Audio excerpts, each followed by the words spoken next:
What is up, my friends? It is the Monday after the Pro Tour. It's an exciting day. Of course, as you know, my videos go up here on CoolStuffInc.com every Monday. And this is a pretty interesting one because usually we have, there's an event over the weekend. For those who don't know, these videos are recorded usually on Thursday nights. Because, it takes a little time to edit and so on and so forth. So usually, the event happens and it's cool, but this is not just any event. This is the Pro Tour, like we're all excited for. New standard. We actually have a cool looking standard format. Guilds of Ravnica is awesome. And I don't know what happened yet.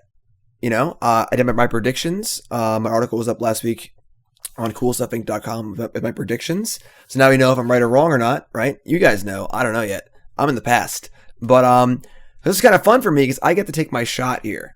I get to kind of register my deck for the Pro Tour and see if I was anywhere close to the mark or not. So this is a really fun deck that I've brewed up. And the genesis of this deck is very interesting because it started out as a meme deck on my stream. I saw a deck that was playing Trogar, Famine Incarnate, and Thud, which is the 1-mana fling. And it was a silly deck based around like turboing out Trogar on turn 4 and flinging in. It was just, all those elements were terrible. But in playing the deck, we found that a lot of the grindy mid-range elements available in the Rakdos colors were actually quite good. And while we didn't necessarily want to sacrifice all of our creatures to Trogar, we did want to sacrifice things to Plaguecrafter, draw some cards with Midnight Reaper, and there's a lot of cool synergies going on. So we ended up cutting that part of the deck, cutting out the memeness, and building a pretty powerful deck.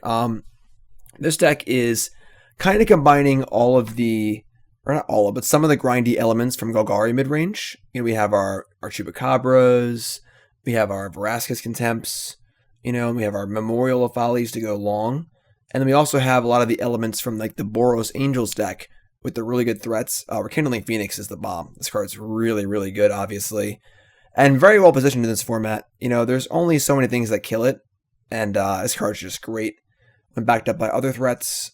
Lava Coil, one of the most important kill spells in the format. Obviously because Phoenix is so great. Obviously Arclight Phoenix as well.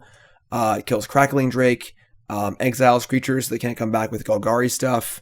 It's really, really important card in this format. So we get 4 Lava Coil, 4 Phoenix, and we get the sort of forgotten Siege Gang Commander. This card's legal. Did you know that? Did you know? Usually seen in Goblin decks, in Legacy and stuff like that. It's not hard to, or it's not easy to, not hard to, it's easy to forget that this card's actually just a great mid-range threat. 5 power for 5 mana, over 4 bodies. You untap with it, you can machine gun down creatures, protects planeswalkers. Obviously very, very good to get back with a card like Memorial of Folly in the late game. Just a really, really good card that compounds itself and plays a great, great mid-range game. Removal, threats, you name it. So we get Siege Gang, Phoenix, and Lava Coil. And we also end up with this kind of interesting tokeny theme. We have our 4 Dusk Legion Zealot, the Elvish Visionary that could. And we have Goblin Instigator. And these sort of early fodder creatures can make some blocks. They can block the Savannah Lion type cards out of White Weenie, or the 2/1s out of Mono Red. And they also get to play into our mild Aristocrats theme here with Plaguecrafter as a 4-of. This card's really, really good. The much improved Fleshbag Marauder. This card is a 3/2 instead of a 3/1, and also can force a Planeswalker sacrifice, and if they have nothing, a discard. So a very powerful card, great against control and creature decks alike. And then Midnight Reaper, a great tool often seen in Golgari decks. Another great value card. We're more than happy to chump block with a Goblin Instigator. Draw a card, lose a life, keep grinding. If you want to kill it, same thing. Also, it provides a nice target for our opponent's Lava Coils and Vraska's Contempts to help clear the way for our Phoenixes. Powerful card as well. So nice little sacrifice theme here. Cards like Goblin Instigator don't necessarily look so great by themselves on power level alone, but mixed in with Midnight Reaper and Plaguecrafter, it starts to look really nice. And of course, the Goblin tokens are for Siege Gang Commander as well. We have Contempt, of course. We have Moment of Craving, of course, extra few kill spells. And we come to perhaps, the leader of this deck, the sometimes forgotten Angrath, the Flame Chained. the most metal planeswalker out there. And Angrath does a lot of great things in this deck. The plus ability, opponent discards, they lose 2 life. Nice for a mid-range deck, some card advantage. The big one here is, though, the -3 to steal creatures. So if it's a small creature, it just dies. So cool. Maybe we have a Midnight Reaper in play, we draw a card. If it's a big creature, we can steal it and then sacrifice it to Plaguecrafter, which is awesome. Or we can just kill them with it. That works too. So a lot of cool synergy there. And then also nice synergy with Arguel's Bloodfast. This card is a very good mid-range card. We're only playing 1 because you can't really go too far on the life-paying effects, but the Bloodfast itself is great. And then the flip side is also great. Temple of... Blah, blah, blah, whatever it is. Temple is great. Being able to sacrifice creatures to gain life, great in the late game. Helps protect Phoenix from Lava Coil effects. We can steal creatures and sacrifice them. A lot of really cool synergy going on here. A lot of powerful cards that are individually powerful, working together as well. So synergy and power, when that combines, usually you're finding a pretty cool deck. So main deck's great. Sideboard has a lot of great tools as well. Duress is awesome, obviously, in the control matchups. We have Deadeye Tracker, another forgotten card that is one of the few good graveyard hate elements in the format. This card can eat an Arclight Phoenix player's graveyard to shrink their Drakes and get rid of their Phoenixes. It can eat all of the stuff in a Golgari player's graveyard to turn off their Golgari Finebrokers and Memorial to Follies. Good value card in control matchups. Just a very solid package for 1 mana. I've played this card before in my control sideboards and not been disappointed. 2 Direfleet Daredevil. Again, also really good against the Arclight Phoenix decks. Cast their spells, exile them. Fine against control, good against mono red. Just another solidly powerful card. Good value. The extra Moment of Cravings and Contempts for your mono red matchups. And then we have Golden Demise is our sweeper of choice. After casting a Siege Gang Commander, not too hard to get City's Blessing. So this gets the nod over something like Ritual of Soot. And then 1 Banefire for those control decks that want to settle us and go into a long game.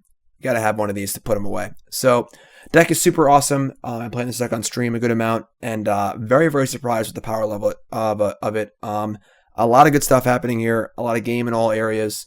So we're going to jump right in and battle, and we'll see how it goes. And I'm excited. Once again, I'm looking forward to seeing into the future and seeing the results of the Pro Tour. You know, as I said in my preview article, you know, I think that White Weenie is going to be very good. Will a deck like this do well? I don't know. I guess you'll already know that. So it's pretty cool. Going to play a league here, of course. Reminder, CoolStuffInc.com. Love those guys. Of course, it's my home on the web. I have an article every Friday and a video every Monday, like the one you're watching right now. If you're watching on YouTube, don't be shy about hopping over to CoolStuffInc.com. All the best gaming supplies. Cool stuff's been around forever. And not just Magic. Board games, miniatures, you name it, it's on there. CoolStuffInc.com. Check it out. And I can recall when I was like first starting to play, like when I was like 15 or 16, like 100 million years ago, looking up cards on Cool Stuff. So they've been in the biz for a long time, and it's your number one spot to go to. Make sure you check it out. Looking forward to moving some of my standard stuff to Arena in the future. My Arena collection is still building. I have an event this week, actually. I believe it's tomorrow. I'm going to be a featured streamer on the official Magic channel for Arena, which is really cool. And they're going to hook me up with some extra cards and stuff, so I'll be able to do more Arena stuff going forward. Arena's pretty sweet. So, all right, this is a very goblin-y hand. You can keep this one.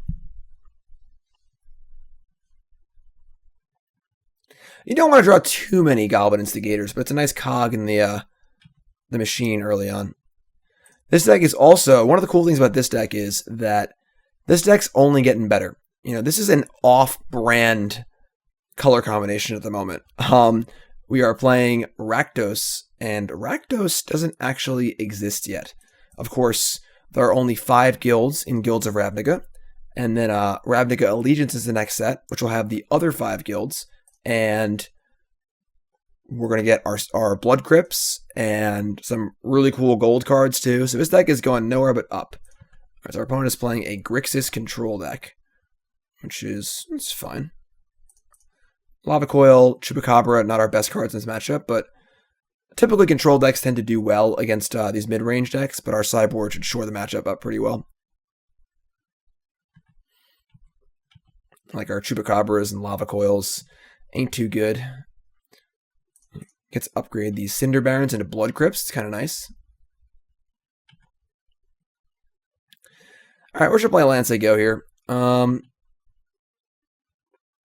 know, they have a Chemist's Insight. It's annoying. Yeah. All right, so not a great hand for us here in game one. If they get their counter spells going, they can answer our 4 and 5 mana cards pretty easily. An Eldest Reborn. All right. I mean, as it stands, there's currently no creature or planeswalker in any graveyard. So I assume they have some removal, but that's not really not a very good Eldest Reborn. Pretty happy playing Midnight Reaper here. I don't want to expose my Siege Gang to their Eldest Reborn, and rather just kind of dink away here. We'll discard our Mountain, and I don't want to play Siege Gang and have it die and have them be able to get it back, because Siege Gang is quite good against us as well. So gotta keep Lava Coil in case they have like Nicol Bolas or things of that nature. All right.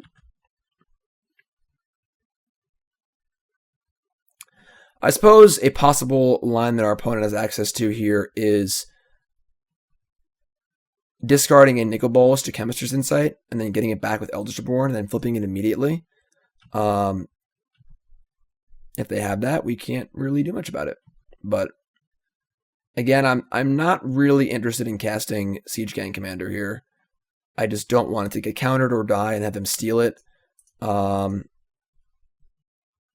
We're just gonna say go, and hopefully they're not going to do what I said they're going to do, because we don't really have a good answer at the moment. Nope, they're going to hard cast on their Insight.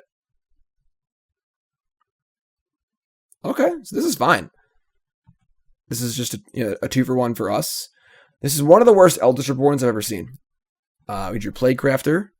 They get back Reaper. So they killed a token, made us discard a card, and got back a Reaper, which we're just going to kill anyway. Turns our Lava Coil on. So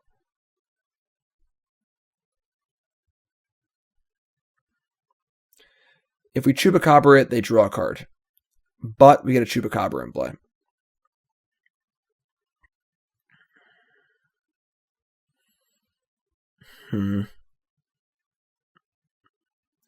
Obviously, we do not want them drawing more cards. They have so many cards. They have the Insights, too.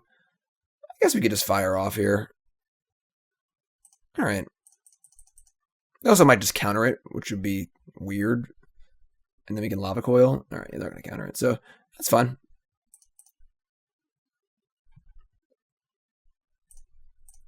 Again, we're not really in a huge rush here. Plaguecrafter can answer Nicol Bolas. I mean, Niv Mizzet. Lava Coil answers Nicol Bolas at the 3rd Insight. Jeez. They have full 7 cards in hand.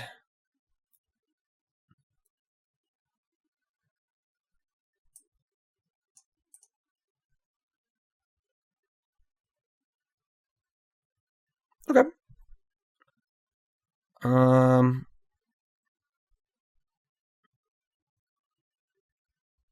So this is fine.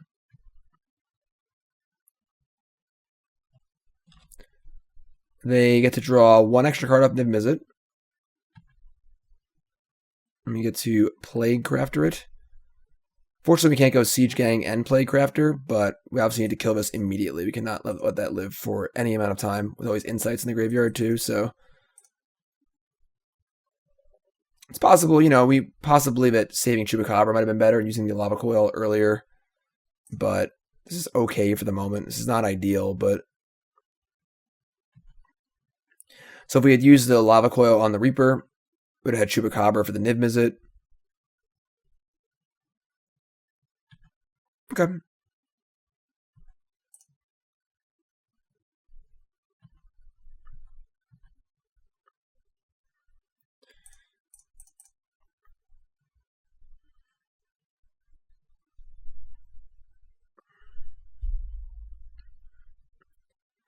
Not feeling great here. Does not feel like Spell Pierce. Let's see. Very peculiar card to play in your main deck, but okay. I'm going to pay for it.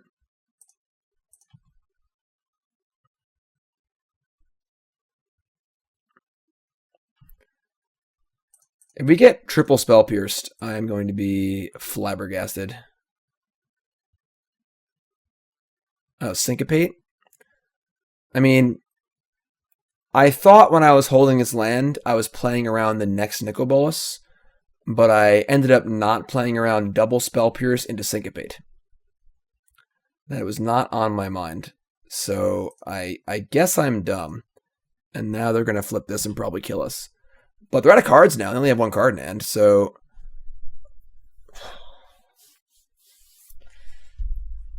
It's pretty peculiar. Don't think Spell Pierce is very good in decks like this. Obviously, you'd be getting yourself into late game scenarios where the card's usually dead, just like it was there for the most part. Alright. We have 2 Contempts in our deck. I can get back Niv Mizzet. That's gross. Alright, we're just dead. Alright. So, obviously, game 1 against control can be tough. This sort of like threat-heavy control deck, it seems a little tough too, because they just have bigger things than us. Like, Niv Mizzet is quite good. Alright. We're going to want a lot of stuff. Moment of Craving's obviously gone. Lava Coil's got to go. We're going to want Banefire, the Contempts, the Duresses. I don't think we need Trackers. I like Daredevil too. I like Daredevil as a way to answer their creatures by using their own removal spells against them, but we can also cast like Chemist's Insight and stuff too. There's a lot of cards that we want in. I don't know if we actually want all of these Duresses, because they're kind of, their threats are creature based, so it's not like they have Teferi or Settle the Wreckage or anything. So let me cut a Duress. It's also a lot of removal spells. Actually, yeah, with them not having actual like Teferi in their deck, Contempt is less important. I wouldn't mind Dead Eye Tracker, but I don't necessarily think it's better than the cards we have. It could be better than Instigator. But I like how Instigator plays fine against spot removal spells. Interesting. I think we're going to keep it like this. It's not a lot of our Lava Coils and Moment of Cravings are obviously now better cards, so we should be in better shape here. I do think that these Grixis matchups are worse for us than like a Jeskai matchup would be. I don't think the Grixis deck is particularly good. It's kind of a popular deck on Arena, but as I wrote about last week, I don't think it's very good overall. Just like a fine deck with powerful cards in it, but not a great choice metagame-wise. So us being not great against this particular build is like kind of whatever. And the Pro Tour will show that probably. That's also one of my predictions, is that the disinformation campaign shenanigans will not make a mark on the Pro Tour. Don't know if they're playing that card. Probably not, but it's part of the Grixis shenanigans going on right now. Dusk, Legion, Zealot. Alright, so turn 3 Reaper's kind of nice also. Search for Azcanta, sure. I've always found these Grixis decks to be very oddly constructed in that they play like counterspells and Chemist's Insight, but they're also playing Eldest Reborn and big sorcery speed things too. They just seem very unbalanced. It's a lot of powerful cards, but the direction really isn't there.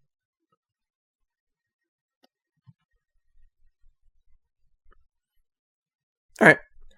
First things first, attack. Let's see what they do. As long as Reaper's in play, you're safe against like a Ritual of Soot and things like that, which is nice. We're going to Duress and probably cast the Zealot. See what's up here. Cool. They have Moment of Craving? Sure. So, kill that thing, draw a card. Nice 2-for-1. Phoenix is great. Duress sees a second search for Azcanta, an Essence Scatter, 2 lands, and a Niv Mizzet. So, a pretty mediocre hand for our opponent. We have Chupacabra for Niv Mizzet. They have a double search. And they have basically nothing, honestly. So Zealot before land drop in case we draw a tap land. The old Cinder Barrens.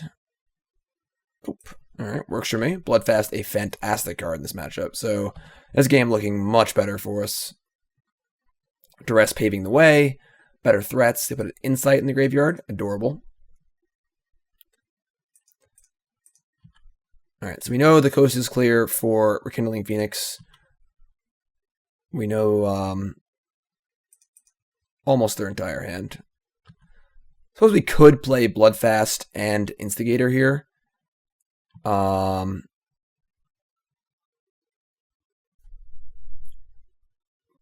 is obviously fantastic, but we have a lot to do with our mana right now. I don't think we're really... I think we wanted to get the threat down. They also, I mean, they have Contempts in their deck, which is annoying. Also, one of the reasons why these Grixis colors are better against us than the white colors, like the Jeskai colors are.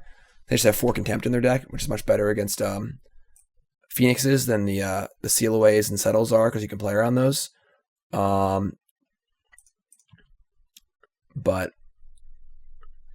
you know, if playing Instigator, Bloodfast next turn is fine. We're attacking for 6, which is nice. Again, we have Chupacabra to answer Niv Mizzet very cleanly, so... Alright, so that's pretty annoying. Yeah, if they have Lava Coil and Contempt, our Phoenixes are bad where they're usually good. Another Dusk Legion Zealot. Alright. Our Zealots are doing work here.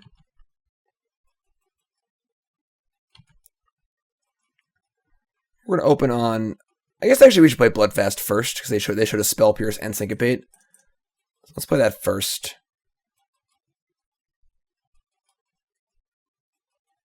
Cool. And a Zealot. You can see how nice these are, that they're just kind of like chipping away while drawing us cards, and our opponent doesn't want to like use a Lava Coil on it, you know? Ugh. Alright, so opponent's had basically everything so far, unfortunately.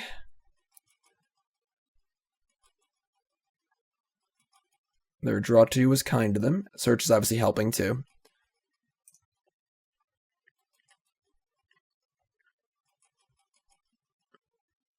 Played against this deck earlier on stream. Just a very odd combination of cards. Again, like instant speed stuff with like Sarkhan and Eldest Reborn. Just a weird mixture of cards. They kept their card on top and did not flip Search, which is interesting. I mean, now they're navigating themselves into a spot where they can play a Niv Mizzet with Counterspell backup, possibly with the Sarkhan. So in that case, I think we're just going to play Plaguecrafter here and trade 1 for 1 with the Sarkhan. I would love to have drawn a land or have an extra land so I can go Instigator or Plaguecrafter, but I think getting rid of Sarkhan is probably ideal. Could just play a bunch of Instigators. It's kind of whatever. I just don't want to let them untap with the Sarkhan and Niv Mizzet. Wow. Is it Essence Scatter too? Alright, well, unfortunately our opponent has drawn pretty well here.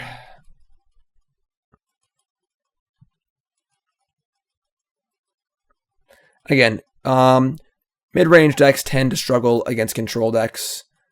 And the mid-range decks can sideboard in cards to help the matchup. But you have to know what you're targeting, what kind of control deck you're going to play against, and our deck is definitely skewed more towards Jeskai. Nicol Bolas instead. Alright. Yeah, I mean, this is just pretty bad for us.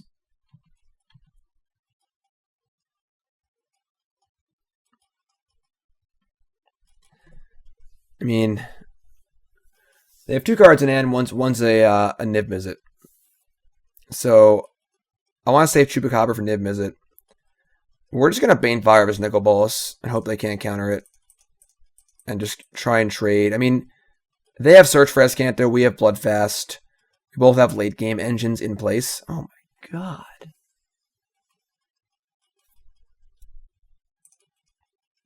Alright, I mean, we are basically dead now. Tough game.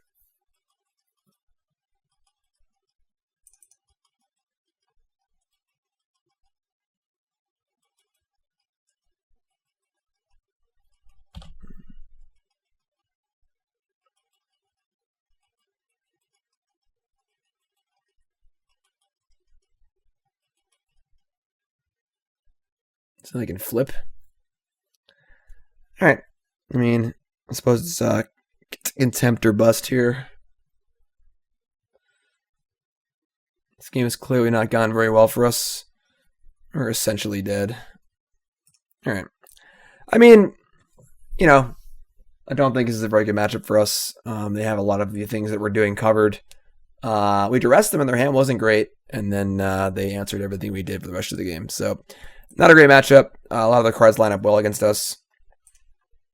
I mean, I don't think Rix is a terribly popular deck in competitive metagames. So, is what it is. Run it back. Alright, let's battle. Ooh, boy. Ooh, boy. This is a hand of 2 lands that are awkward and a bunch of expensive cards. We're on the draw. I'm almost inclined to keep this hand based on the fact that we have 25 lands in our deck. So we have 23 out of 53 lands to draw. We have 3 draw steps to find a land. And then we also have 4 Dusk Legion Zealots, which are as good as a land because it's a redraw. We have an Arguel's Bloodfast. We have 3 Goblin Token Maker guy Instigators. Obviously, Lava Coil is fine too. It's a lot of hits, and we're up the curve here. Where if we can play this on 3, we kill something. Play this on 4, we kill something. We have a lot of our late game. I wouldn't keep this hand in the play, but I think on the draw we also have double of each color, so any land turns us on. I'm gonna keep this hand. This is the kind of hand where I think we have a small chance of just missing on land for 4 turns and dying and looking really stupid. But I think on the whole, the numbers favor keeping this hand. We have 3 draw steps until we need to land. We have good things to do. And we also, more importantly, have draws that are not lands that are also good for us. I'm going to keep.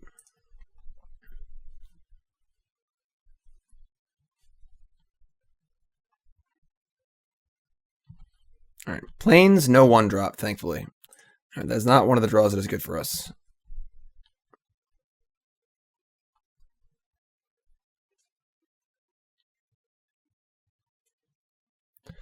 Knight of Grace. All right. That's also not good. Okay. So drawn 2 of the worst possible.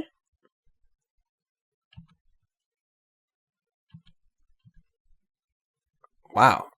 They keep 7? Seems odd that our opponent would keep 7 cards and only go Grizzly Bear, no 1-drop, no 3-drop. Land. See? All right. Now our hand starts to look pretty good. Gets a Plaguecrafter of his Knight away. And we do need another land, you know, because we've drawn all things that cost 4 or more. But still in fine shape here. And if we draw a land, our hand just Phoenix, Phoenix, Phoenix, Phoenix, Phoenix, Phoenix, Phoenix. Which is great too, so. Heh.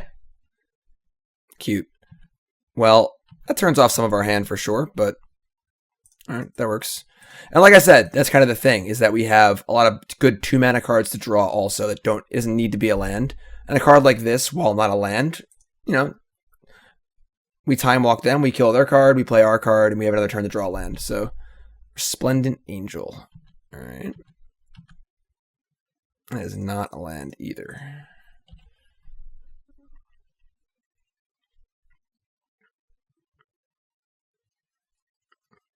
Goblin Instigator is the card I'm least sure on in the deck list. As far as like how good it is. It obviously has some nice synergies. It's not an obscenely powerful Magic card overall. We want to play like the least amount possible to kind of like help the synergy of our other cards without playing too many cards that are just bad. That's still.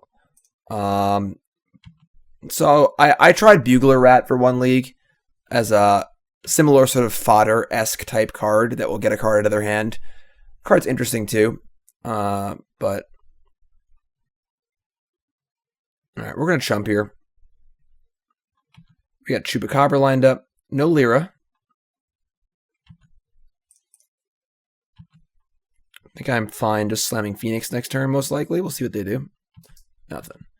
So they are most assuredly the Boros Angels deck and just mana screwed. So we need to be aware of that. Take that to our advantage. Phoenix is here. Cinder Barrens. No attack in case they have a way to deal with our Phoenix. I want to be able to chump block again and buy us some time. Not Chupacabra yet. More concerned with Lyra or Shalai or something like that. Alright, so they have the Tribunal.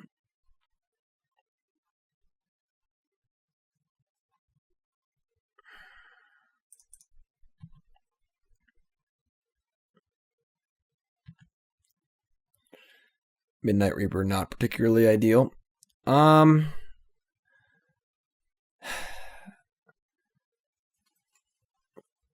at the point now we just have to Chupacabra, I suppose. So I guess we're going to do it. Would have liked to have waited for a better target, but they're also up to 5 lands. They can pump this thing too, so...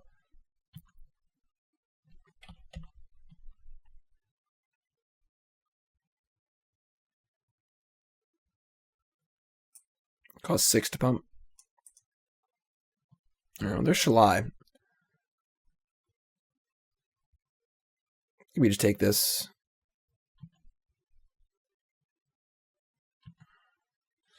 Swamp. Alright, well, we're dead if they can kill my Phoenix. They still have 3 cards in hand. We're still assuming that they're Boros. They might not be. They could just be like a mono white Angels deck, which would be a little weird, but...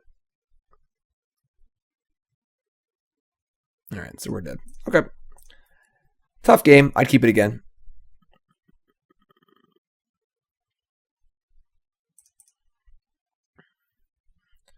We're going to want these Contempts for sure. We're going to want... Plaguecrafter seems great here. Contempt seems great here. It is annoying if they have the 1/3 Honor Guard, but we have many, many ways to kill it. I'm not super concerned about that. Which one has many ways to kill their big creatures as possible?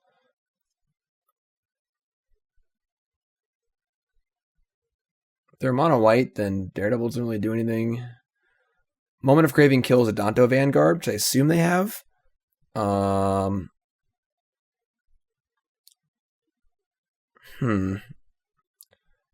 Shave an Instigator, because they have a lot of flyers anyway.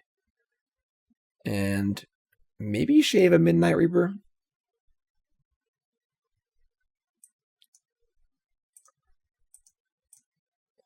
Now you have 4 Contempts, 4 Lava Coils, 2 Moment of Cravings for the moment. We can block. We also block a Danto Vanguard pretty well. Just keep throwing 1/1s in front of it, which is fine.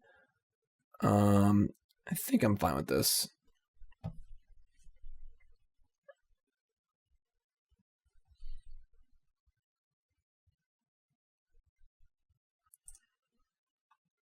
Okay, sounds great. Opponent mulligans to 6 and to 5.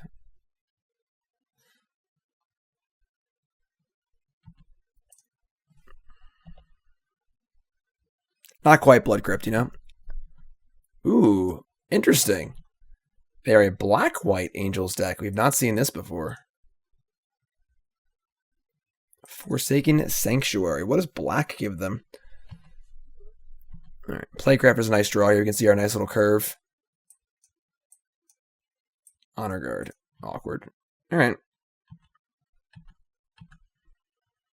Moment of Craving. It's actually kind of cute because they probably attack.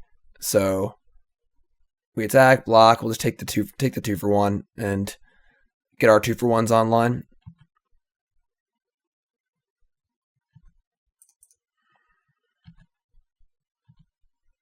I should have shrunk it before combat. That was dumb. I just misclicked and clicked too fast. All right, whatever. Not ideal. All right, well, they have 4 cards in hand. We have essentially 4 removal spells. We're rolled up pretty good here, so...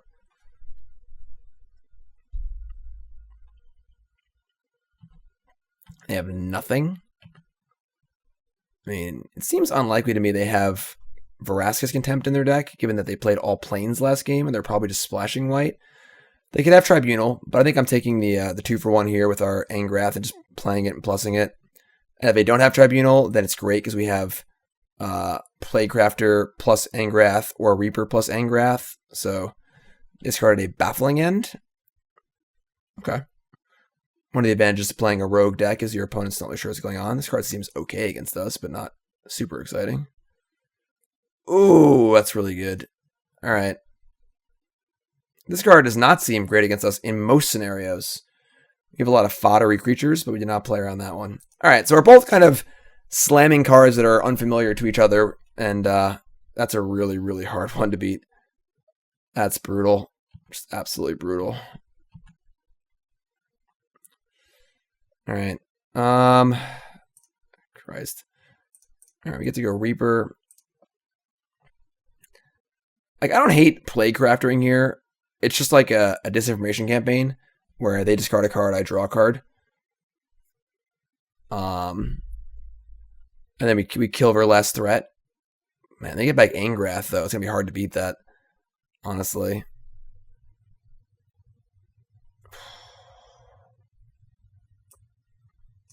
It's a powerful splash. Yeah, we did not play around that at all.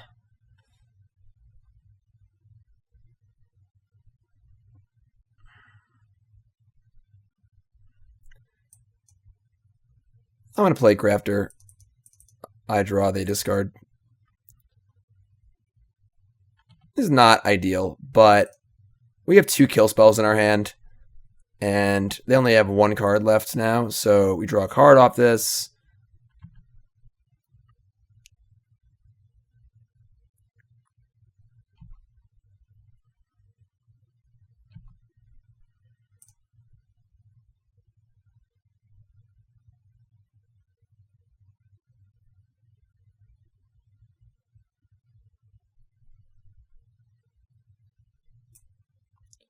The Immortal Sun.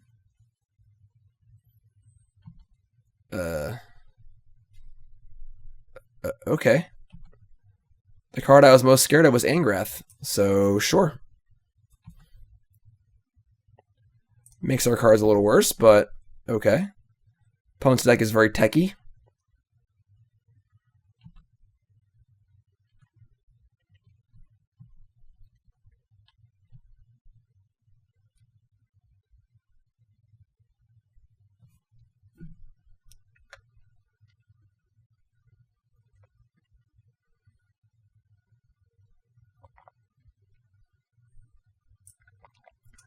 They're getting Plaguecrafter? Alright, I just draw another card off Midnight Reaper. That's fine. We have no way to remove this, so obviously them drawing 2 cards a turn's bad for us, but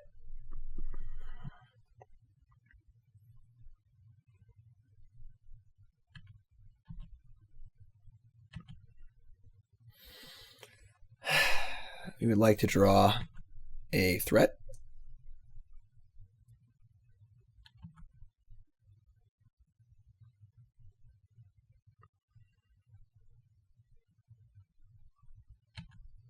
Sure.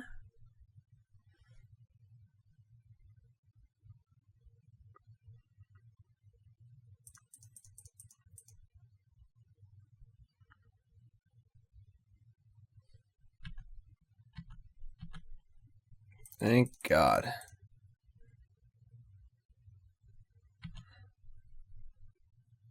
Good draw. I would assume that Rekindling Phoenix would be no good here.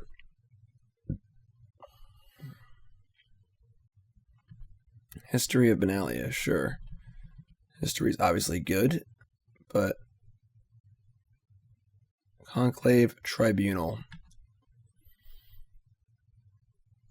Alright. I mean, again, not ideal, but we have stuff in play now, which is important. So now we can just kill stuff and attack, etc., etc. I think I'm fine Chupacabra here.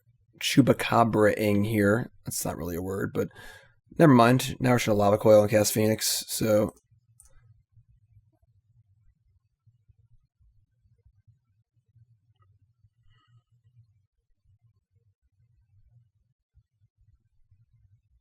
make a stand. Target creature you control, or creatures you control get +1/+0 and indestructible until end of turn. You have an indestructible knight. You have done it. I have 1 card left. No answer to Phoenix, please.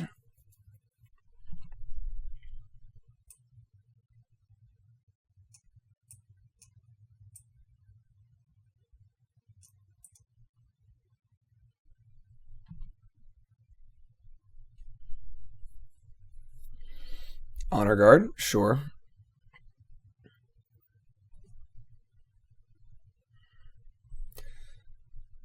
Two cards a turn is good.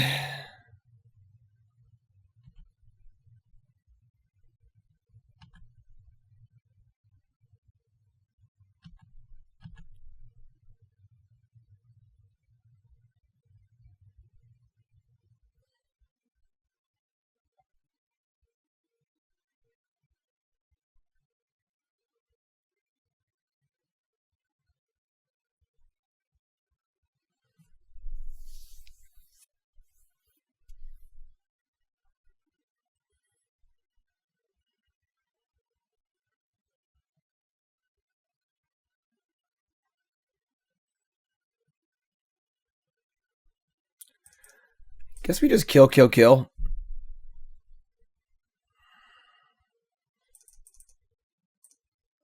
is not ideal, but the longer the game goes on, the more they draw 2 cards and try and kill us.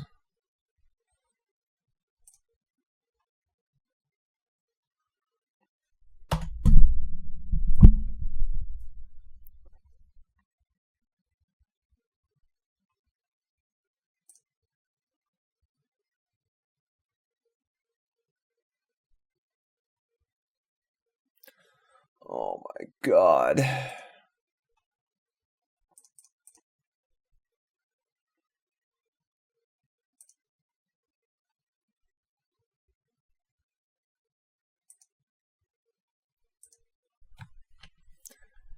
History's so good. It's one of the best cards in Standard by a mile.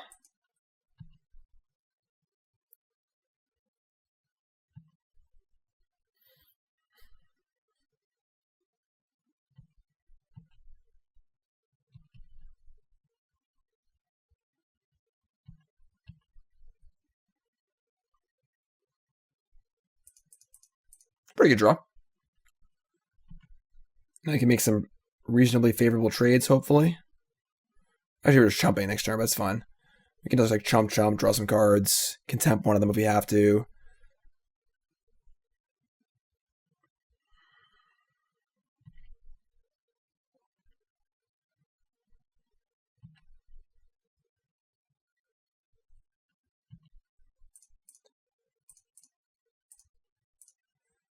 So we draw 2, got a 5. We have Contempt available. Siege Gang's great. Resplendent Angel, sure.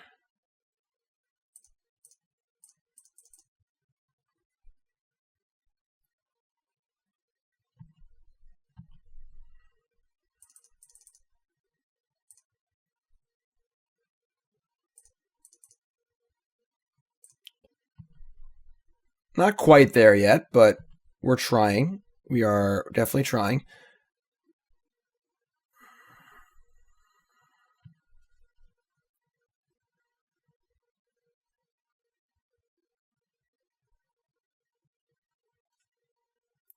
All right, so I want to kill everything.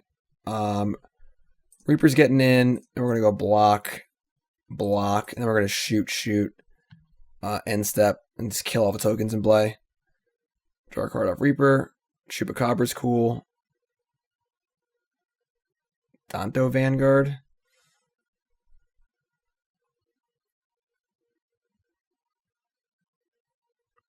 I've had more ideal scenarios.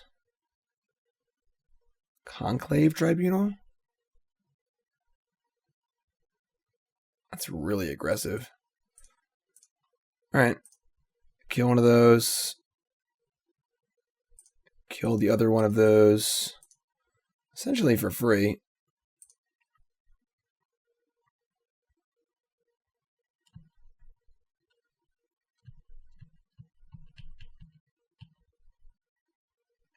Mize. Better lucky than good.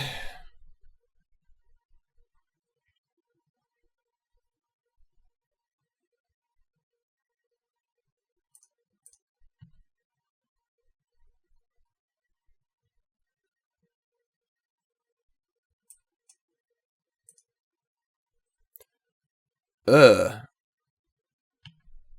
They're supporting Bloodfast off like 8 black sources.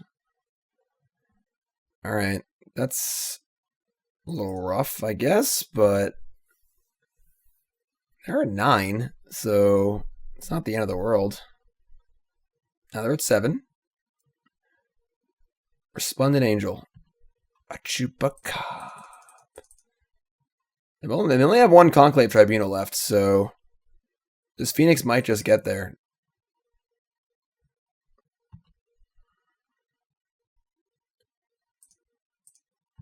We are going to flip their Bloodfast for them, but I think that's fine. They can just flip it anyway if they want to. They can just pay and draw more cards.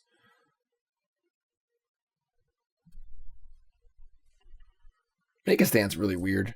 Really weird deck so far. Deck seems good. It's like definitely an interesting take on the Angels deck. Obviously, Eldest Reborn is a very powerful card. Duress is a very powerful sideboard card. Splashing back black makes sense. It's another Godless Shrine deck, just the off-brand deck.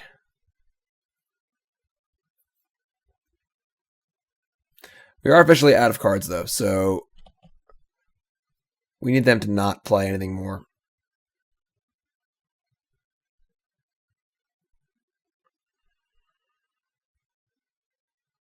Wow. Okay, well, we're going to attack with the non-Phoenix creatures and play around Settle, I guess.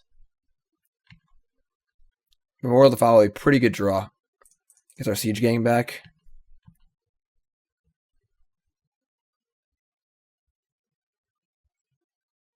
Alright. They're going to 1. And we have Siege Gang in the graveyard, Memorial to Folly in play. So they've got some work to do. Obviously, they have Temple, so they can gain life, theoretically.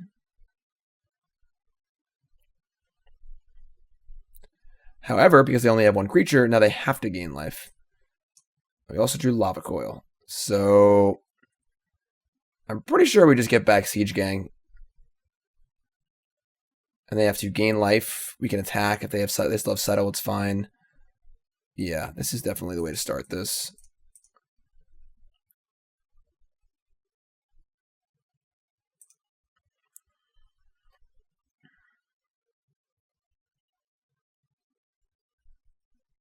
They can pump and sack too.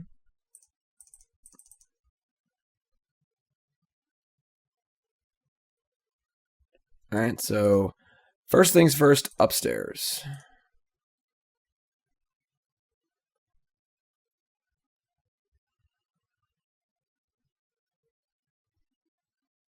Okay. So they gain 7. And then we present them with a... They go to 5. Attack with everything but Phoenix. Once again, to play around Settle. Puts them to 1, but that's fine. We have Siege Gang in play. We have plenty of stuff in play. Seal away. Okay. Still plays.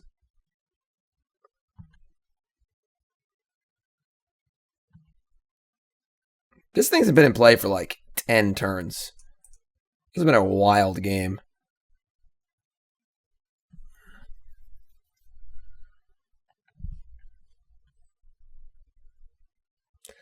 I'm going to board in some Duresses, I think. They have History, Eldest Reborn, Always Removal Spells, Immortal Sun.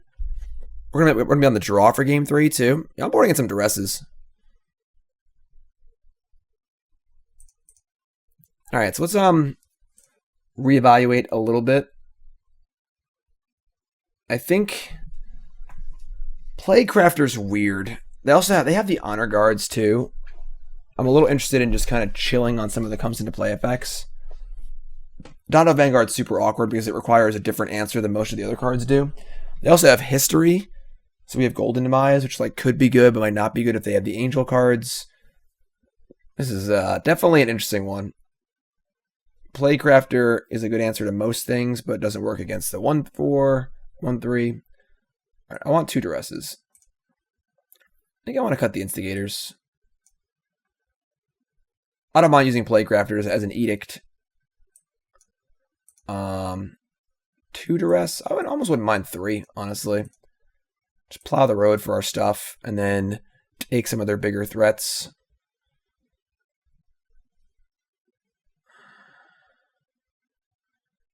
Reaper also wasn't bad.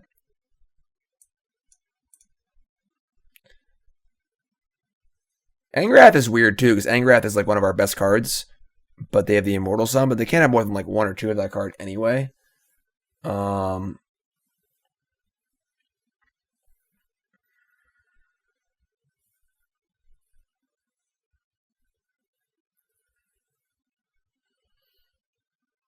I don't mind cutting a Plaguecrafter for a Midnight Reaper. Plays a little better against the 3/2. Reaper's still pretty good, honestly, too.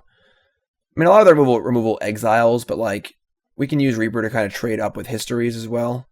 Maybe we just want the 3rd duress.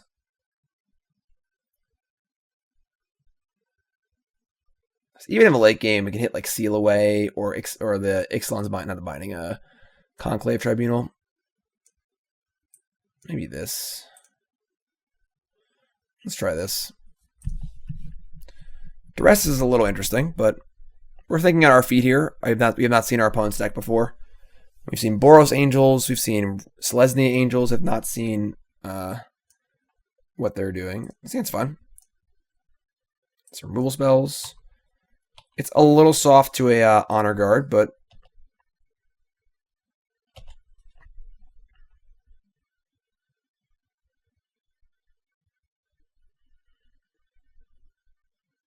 Knight of Grace, also good, but we could have maybe played Duress there to try and go for the history. It might have been better, actually. I just didn't consider the Duress when I drew. If they play history here, it's pretty bad. Yeah, I should have cast Duress. They have history here. It's really bad for us. Are they Bloodfast? Okay, that's fine. We can handle Bloodfast, I think. Whew, lots of Applands. All right, now we Duress. Their hand is Tribunal, Knight, Marshal. Marshal's interesting. We're just gonna get in. Damage is definitely relevant with the Bloodfast in play, so would like to draw an untapped land next turn. We do have 4 4-drops in our hand and 2 tap lands. Also, if we got on the Duress sequencing earlier, it would have made these last few turns play out easier. That might have been a mistake. Yeah, we need Chupacabra here real bad. Untapped land, please. And thank you. Sweet. Chupacabra. Take that out. Let's get it for 1 still. Knight of Grace is annoying, but you know, we have Phoenixes. We can chump block if we have to for a while. You know, at the moment they don't have an answer to Phoenix, so and most of their answers exile it anyway. It's not like we're getting punked by them killing the egg after we block with it. Shall I? Sure. It's fine. It's got Mega Hexproof now. It's probably just Contempt on our turn. Oh, sure. It makes our choice easy.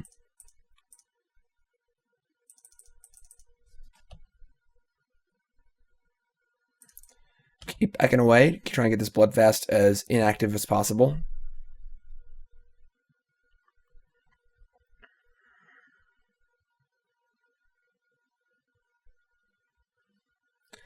So they play Knight here. We have an interesting choice. I guess we're not. We can't sack. Never mind. Knight of Grace. Another Cinder Barrens. All right. Let me just play Phoenix and say go here. Play land, obviously, but they have to draw a Bloodfast.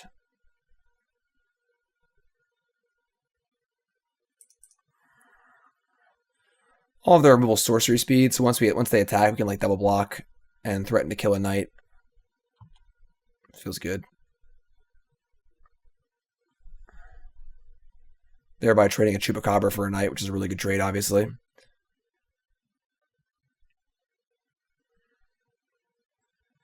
We have 3 or 4 Plaguecrafters in our deck. We have 3. Okay. We didn't bring in our golden demises. Maybe we should have. That might have been a mistake against their histories, knights and Adanto vanguards. Just like if they have like an angel draw, it looks really dumb. It's tough. It's extra hard to board against. We'll have a siege gang commander, that's for sure. I mean, absent a removal spell or a trick, they don't really have good attacks here.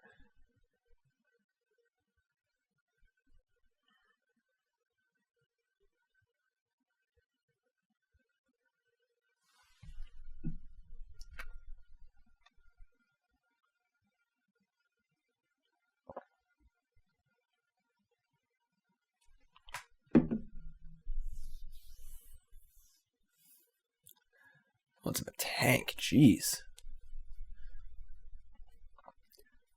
Benowish Marshal feels a little... Alright, they're going for it. Benowish Marshal feels a little off theme. Like... I don't know. They're not like super swarmy. They're not really playing 1-drops, you know? Like, is making your Lyra Dawnbringer a 6/6 instead of a 5/5 that much better? Or you're like Shalai or something? Seems kind of mopey. Alright, this is fine. This is a good trade for us.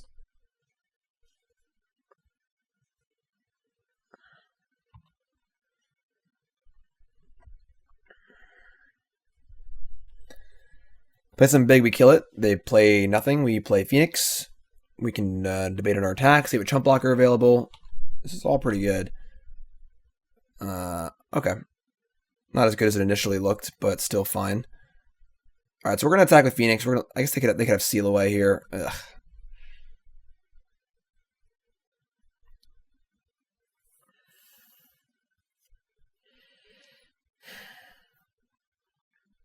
We just not attack. Just leave back both Phoenixes to block the Knight again. That's interesting. It's definitely an interesting play. I kind of like that, actually. Let's do that. 3 cards in hand, 5 mana up. They showed us Seal Away last game. They could have Settle also. Let's just peck in. Double Phoenix blocks Knight successfully.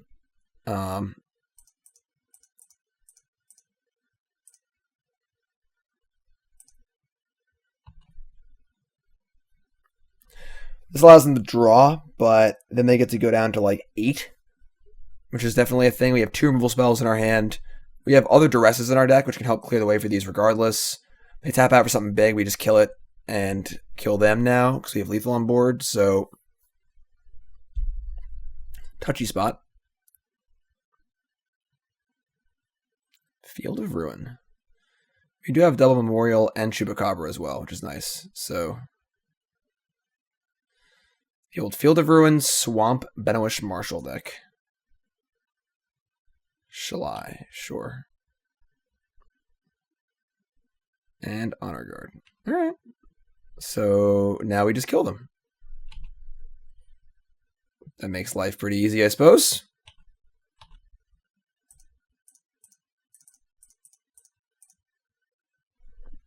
Shrug.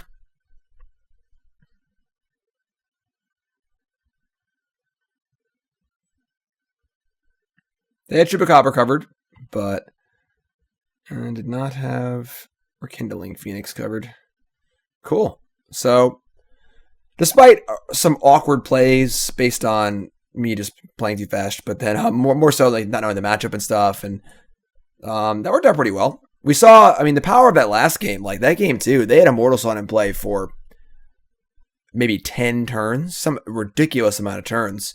And through a combination of Siege Gang Commander and Phoenixes and stuff, we were able to battle through it. So that's pretty cool. Definitely a nice little showcase of a deck. Still not totally sure on Goblin Instigator. Definitely could be knocked down to a 2 of, perhaps. I'm tempted to want to get the second Arguel's Bloodfast into the deck. That is tempting. Card is quite good. Let's battle.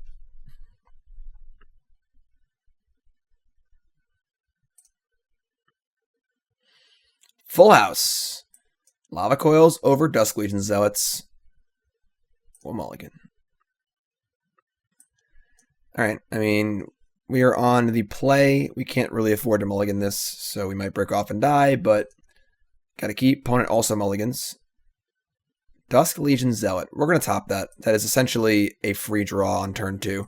So we'll see our next card down anyway. Also have a creature in play for Plaguecrafter. Just seems pretty good.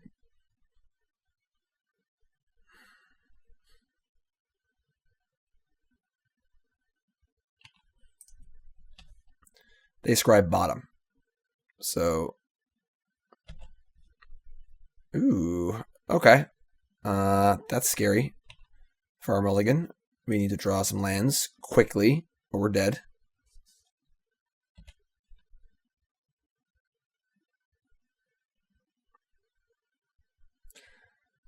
Not a land, and real bad against Chainwhirler.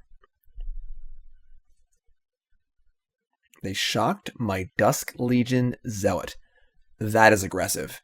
All right. And we draw the land. Okay, so I don't think I want to just cast Plaguecrafter as an edict. I'd much rather cast this Instigator first, so we'll just do that. And then we'll put them to the test next turn, I guess, and see how they play their turn. You know, we can like double block. Maybe they shock one, and that's fine because they're just wasting removal spells. See if I draw a land or not. Another Lava Runner. Okay.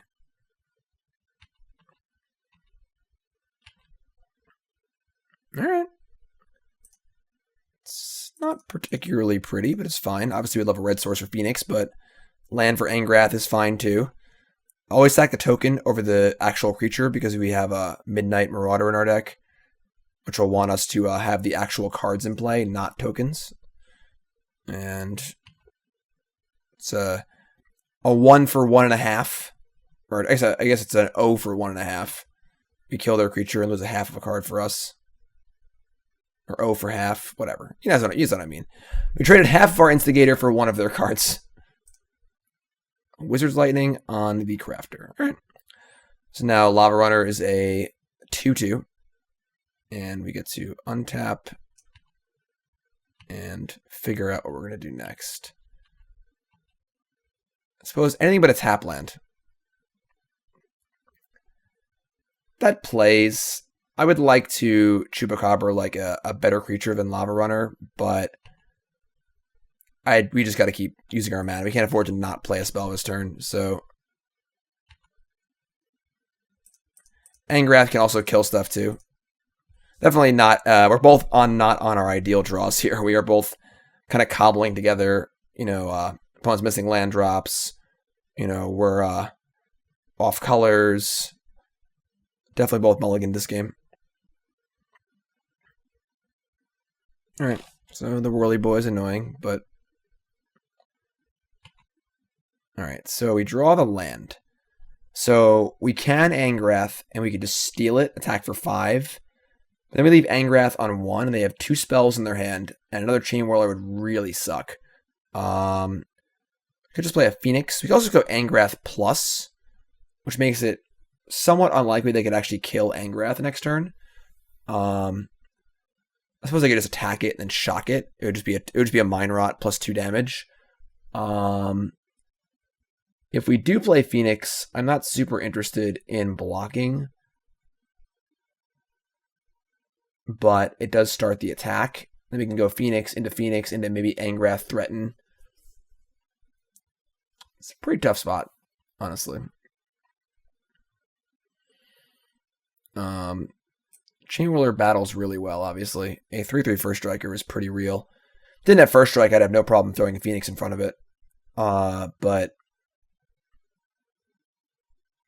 we are, and if it wasn't for the threat of a second Chainwhirler, you know, Angrath, steer guy, attack for 5, and they shock our Angrath, it's like not that bad, but Chainwhirler is really, really bad in that scenario. So, version of Phoenix, I think. Sort of just like get the race going. Angrath is a pretty good race swinger as far as an active treason effect. Threaten is the old school version of that. Apologize if I'm dating myself.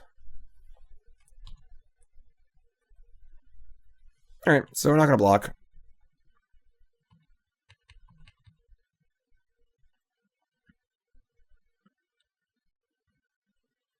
All right, so they're gonna double kill my. That's great.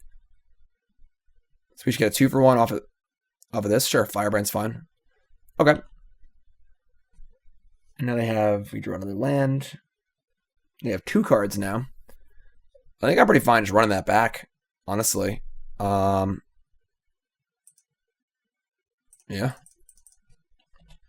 That felt fine to me.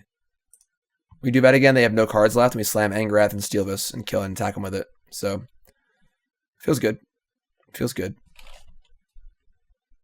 Once again, we're not blocking. Feel okay at 9 life. Not thrilled about being at 9, but... It's 7 now.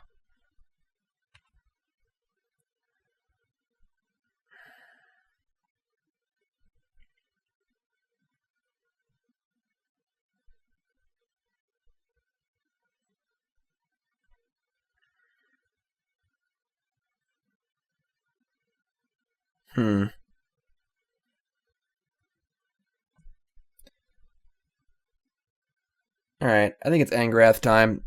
I am a little scared of dying now. Playing a threat plus burn spell is tough. I also haven't drawn a land in a while either, which is kind of annoying. Alright, let's just Angrath.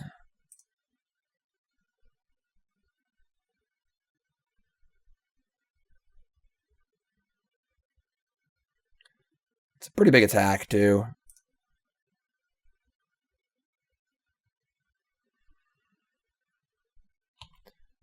Now you get to smash with these. We're going to leave back our Chupacabra to block this. Don't want to get burned out. If they have to kill Chupacabra, they're not killing us, so this is fine. We take 7. Angrath's also still in play. So Angrath is good for 2 damage and a card next turn as well if they don't kill it. So let's see what they do here. They Wizard's Lightning the Chupacabra. Okay.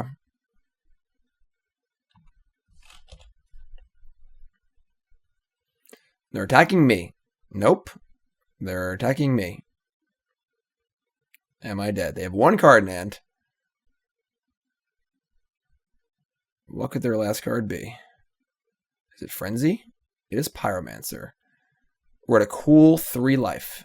Which isn't actually that bad, because as it stands, we beat the board. So they're going to have 1 draw step to kill us. And if they do it, there's not much we can do about it, honestly. I mean, we're going to get back our Goblin Instigator. And they have a number of cards that they can draw to kill us. But if they don't, they are dead. I guess they're not actually dead. We are too short of killing them. But alright, so they have 2 turns, I guess. Which kind of stinks. But alright, they're dead next turn. I'm sorry. Yes, they're definitely dead next turn. The Phoenix gets to attack as well. In my mind, the Phoenix already attacked. So alright, so they can draw Wizard's Lightning or Lightning Strike or Goblin Chain Whirler. Those are all cards that kill us. The rest don't. As far as I can figure.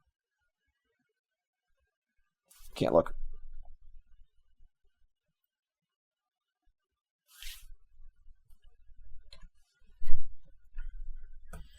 I promise I'll block. Promise.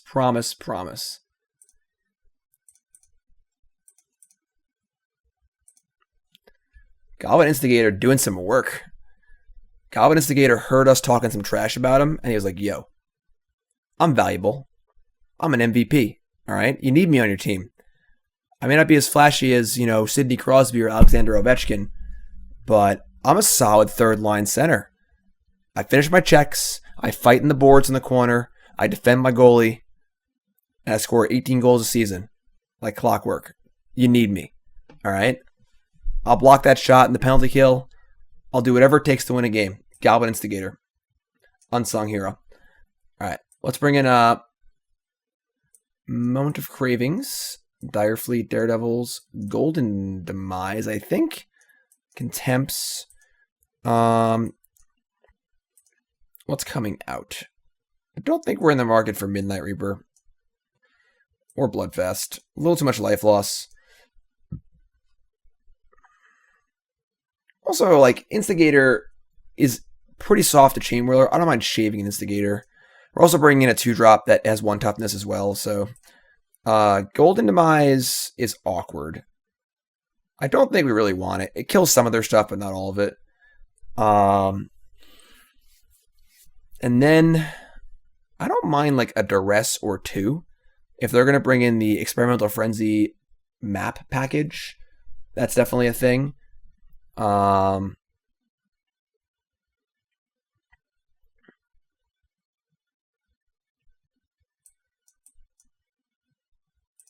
Oh, we actually need to cut another card. Yeah, Instigator is definitely soft to Chain Whirler, especially on the draw. Plaguecrafter's fine. Still gotta cut a card. I like Chupacabra. I like Contempt, obviously. Angrath is a little pricey. So is Siege Gang Commander. Maybe kind of Siege Gang Commander. Siege Gang is very good in a matchup like this, but you only really want one. You don't want to glut up on them. And I want to play it. I don't want to get Chain Whirlered after playing it, so I kind of want to like be able to pace it out. We're super insulated against their own Phoenixes. I think I'm happy with this. I wouldn't mind a Duress or 2. But let's see how they sideboard first.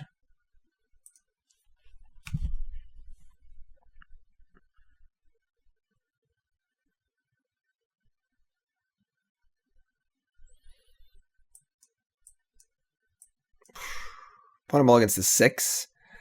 We're gonna keep. If my 6-card hand was minus an Angrath, I would still keep it.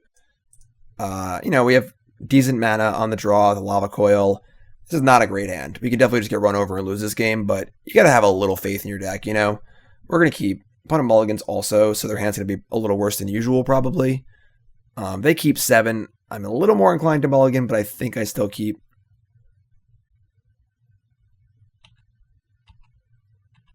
If they also boarded into a slightly slower plan, then this hand lines up very well against that too, I think. Turn 2 Lava Runner. Alright, we are not going to Lava Coil this Lava Runner. We have 4 Moment of Craving in our deck. I want to save the Lava Coil for Rekindling Phoenix or Chain Whirler. 1 ball. Go. Do I wish to trade a Plaguecrafter 1-for-1 with the Lava Runner? Yeah, that's fine. Can't not spend our mana. Want to save Lava Coil. This is fine. Ideally, we'll draw a castable card for next turn, but for now, this is okay. We're both light on resources. Trading 1-for-1 is fine. A risk factor? That's pretty good. We're going to take the 4. Makes me feel much better about killing that Lava Runner. So it seems like they're going the more aggressive plan here. And Frenzy. Okay, maybe not. Alright, they have 2 cards locked in their hand. They have Risk Factor, so they can flash it back, but the cards they draw don't really matter. Contempt is not ideal, but... So Angrath is, like, fine here. It's not ideal, but Angrath's very cute against this card. We can like steal it and like ping one of their guys, but alright, this is fine.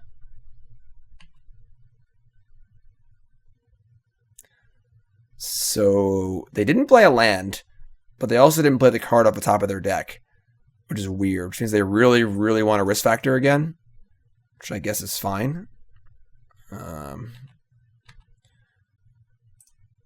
Alright, it is Angrath time. Angrath, show us your metal face.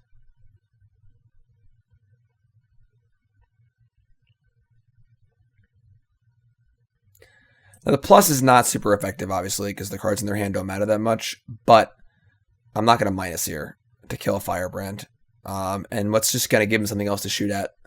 Make them deal with this. We have another one. They discarded a Wizard's Lightning, sure. The cards in their hand are not irrelevant, as they will eventually pop this. I'm going to give them 3 cards right now, so... yeah, you can easily draw 3. So they have 4 cards in hand now, so we can keep Angrath working on their hand. They have a Frenzy. They have no maps yet. They're a little light on mana. They don't have a Steamkin or anything, so it's not like we're in terrible shape. This is pretty funny. So we may end up stealing one of these and then pinging the other one, which is pretty cool. Let's see what they attack here. All right, they're going after Angrath. Angrath might be dead. Oh, all right. I mean, this is pretty cool.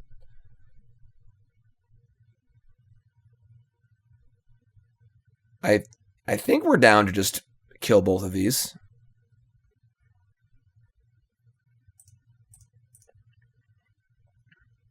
Adorable. Adorable. All right, Angrath, put on your metal face, Angrath. I'm convinced that Angrath sings in a black metal band on the weekends. Just throwing that out there. Like a theatrical black metal band, too. Discard Risk Factor. Alright, well, I think you're about to draw some more cards.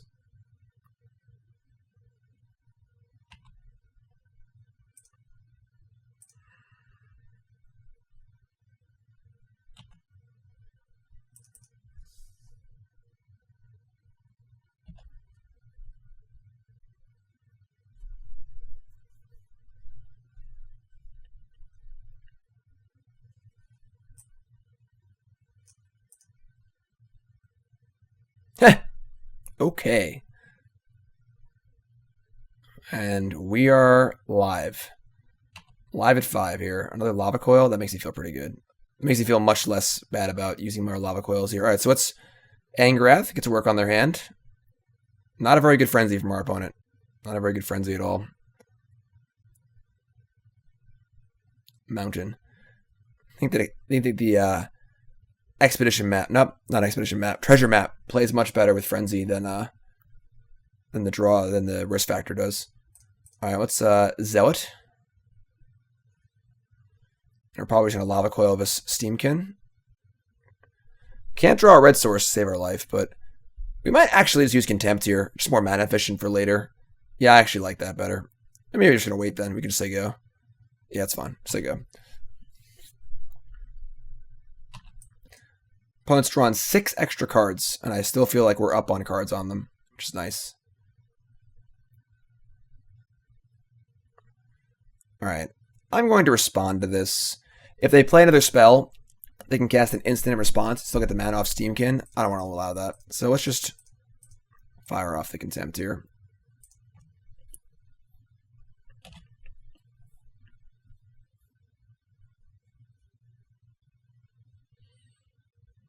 They don't even have 2 instants or sorceries in their graveyard. Frenzy's back on.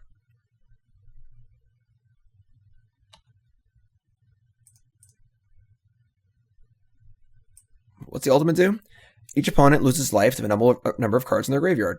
So basically you win the game. Okay, that's good to know.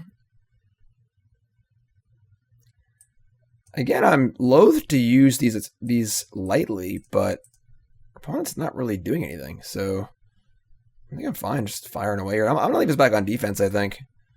We just defend this for two more turns. We win the game on the spot for the most part, so let's play defense. I don't think 1 damage is going to matter much in the long run. We have 2 Siege Gangs in our hand. We have 2 removal spells. Like, we're not really going anywhere. Lava Runner, sure.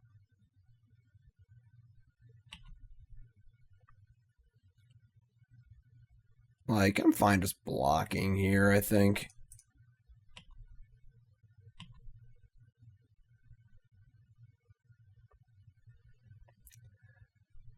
Don't want to fire off Contempt.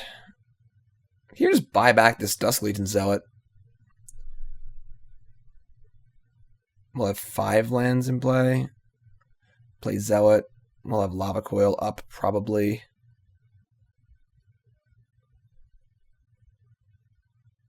We still have an answer to Phoenix. Yeah, you know what? Fire away. Just protect this stupid thing and make them have to throw burn spells at it, which is great. They're obviously kind of locked into what they can do because with a Frenzy in play, the game changes significantly because our opponent is not able to craft their hand really and play around stuff because they simply have to play whatever cards on top of their deck. So they can't really like hold stuff up. They're incentivized to just play all their cards very quickly. So it's not like we're like necessarily playing around things. They just kind of have what they have. We can kind of make educated guesses as to what that is. Top card's probably not a creature because I would have played it, but discard a Fiery Cannonade. Sure. All right, now we are out of instant speed options. I'm just going to buy back this Zealot and cast it.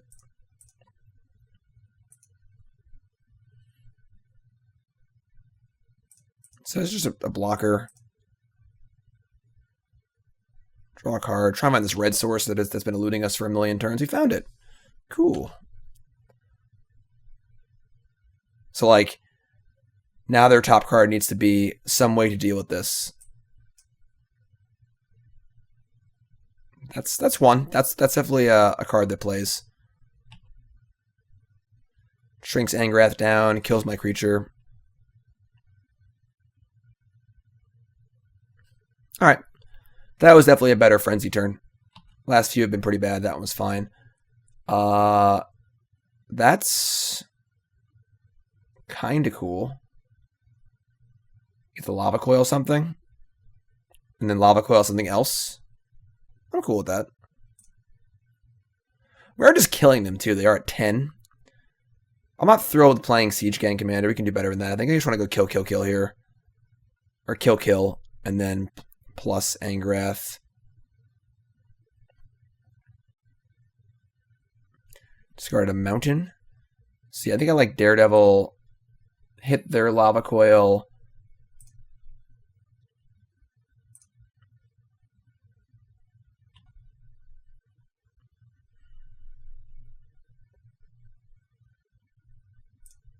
Kill their big Steamkin. And then cast our Lava Coil on Steamkin or Chain Whirler. I suppose the possibility for a crazy turn is more predicated on Steamkin. So I'm going to kill the Steamkin. Doesn't feel great, but... So, they once again have a reasonable chance to kill our Angrath, but as long as they're fighting Angrath, and they just take 2 every turn, we just play Siege Gang eventually and probably kill them. Alright, so... I played a land. Lightning Strike? Ooh. Angrath. Are they going to kill my Angrath? Do they have it in them?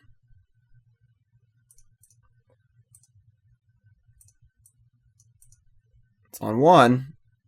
Nope, still alive. And now it's Siege Gang Commander time. I would love to draw a red source to be able to shock as well, but beggars can't be choosers. They go to 6. No Chain Whirler, please.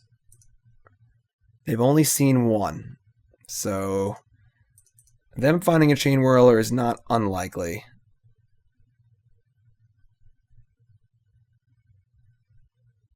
But again, I think that all these Siege Gangs will probably end the game.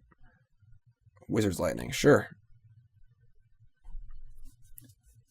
Wow. Nope, that's fine. All right, all fine. They're at 6. What a pretty healthy 15. Moment of Craving. Yeah, I mean, Plaguecrafter. We could like Plaguecrafter. They sack Firebrand. We sack a token. I'm sorry. We can Moment of Craving the Firebrand. They sacrifice it, kill a token. We Plaguecrafter and kill the Chain Whirler, and then attack for 1 and have a Plaguecrafter in play. That doesn't feel great. We just cast Siege Gang. We're super soft to a Chain Whirler. I don't like that, so I guess it's fine. I don't love fizzling the moment and killing a token, but I think this is fine. I also want to draw a red source really, really bad so I can Siege Gang with mana up.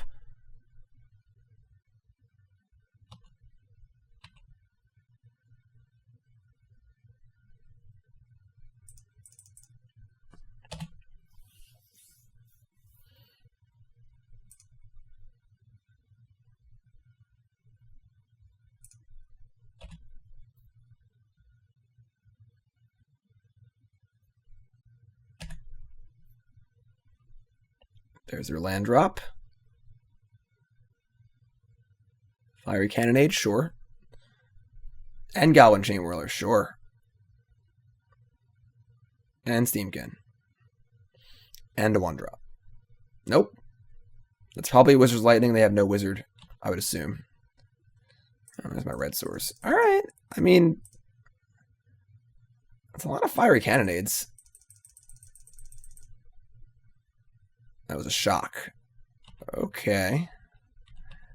They only have 17 cards left. They've really torn through their deck, obviously, with this these frenzies here. They have some Chain Whirlers left. We could lose this game.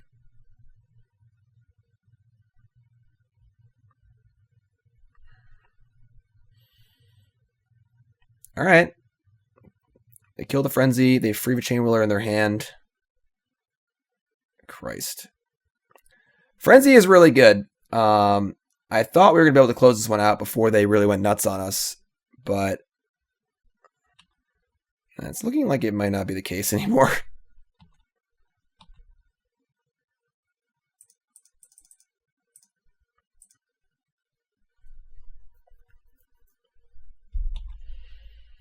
They have 3 cards in hand, drawing to 4.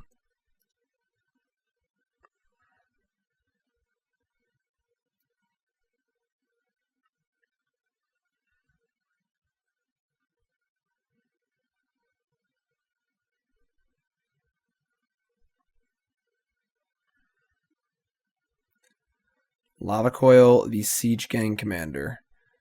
So now we're just effectively just in chump block mode. I don't know what our outs are anymore.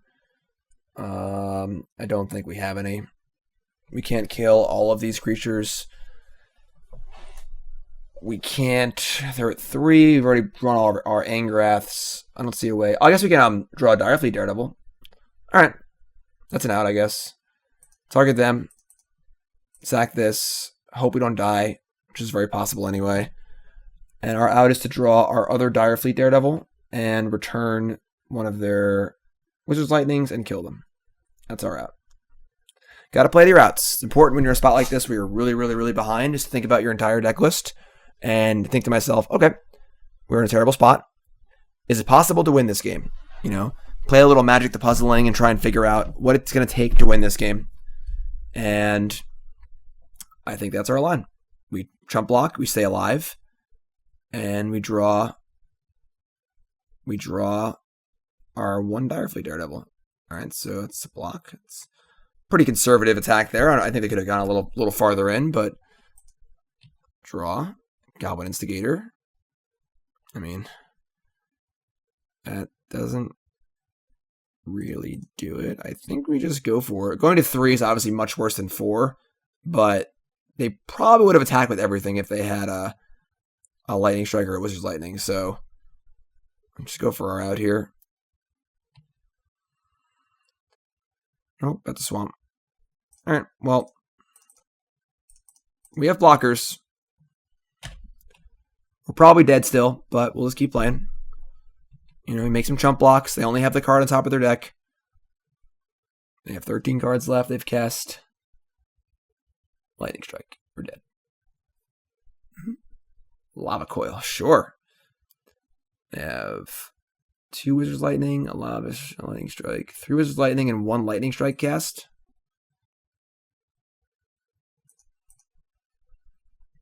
Shock a token, sure. Alright, they did it. They killed us. That's fine.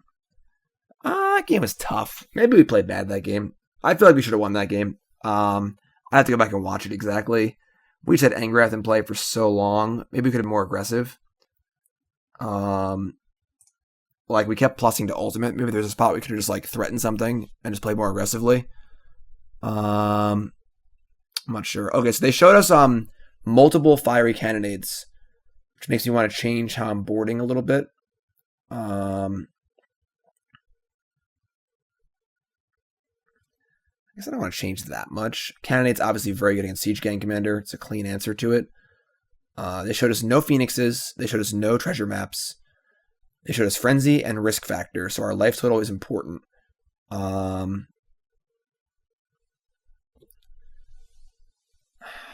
don't think we can really change much, honestly. We can just be aware of the cannonades. I don't think I want Deadeye Tracker. I don't want Reaper still. Reaper's like not bad as far as just like trading. We just like block a 2/2 with it and draw a card. But it's a little sketch. We do want to kill our opponent. We can't let them have Frenzy in play for 100 turns like we did that game. But our Phoenixes are really good at that. We kind of just really didn't get a Phoenix going last game. Alright, we're not back. I think we're alright. Cannonade is good against us, but... Okay, sounds good. They have Lava Coil over Phoenix also. It's possibly one of Bloodfast, however weird that sounds. Just try and flip it. Flip Bloodfast is obviously pretty good. It protects our Phoenixes from Lava Coil. Goblin Instigator. Alright. Hey, buddy. Get in there. Get to work. Third line center. Runaway Steamkin. Alright, so we're pretty happy to just dink that off immediately. Not really going to put any showmanship into. I could have to just act, I guess. They're never going to block, but no interest in Plaguecrafter. I mean, maybe we actually could have Plaguecrafter there because, yeah, actually that might have been a mistake. Now they have Chain Whirler, we feel stupid. All right, they did not have Chain Whirler, so we don't feel stupid. But yeah, maybe Plaguecrafter's better there. It's nice to save Plaguecrafter for Chain Whirler like later on, but given the scenario, if they have Chain Whirler there, it kind of sucks. All right.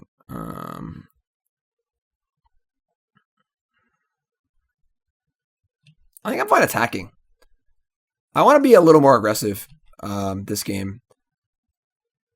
Mostly because we have Phoenix. That would be a very interesting block. Because Phoenix obviously allows us to be aggressive. You have two Plaguecrafters too. They could like 2-for-1 themselves if they want to and kill this, which they might do. They shocked my token. All right, so they have a frenzy for sure. There's no way they make that play without having a frenzy available. Also, with frenzy available, they're interested in kind of just throwing all their cards away like that because they will get locked away anyway. So, all right, not ideal.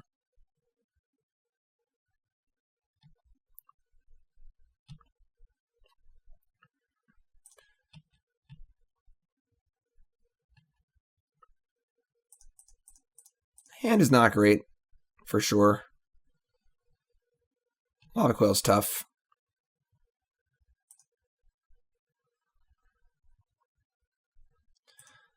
Now there's a serious question of if we block this or not. I feel somewhat inclined to, I guess. Nope, not even giving me the option. Okay.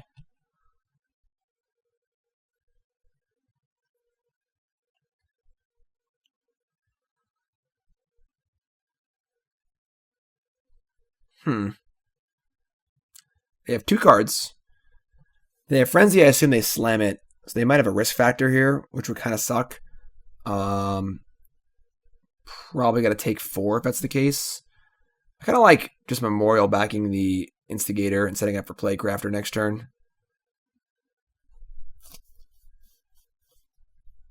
I think.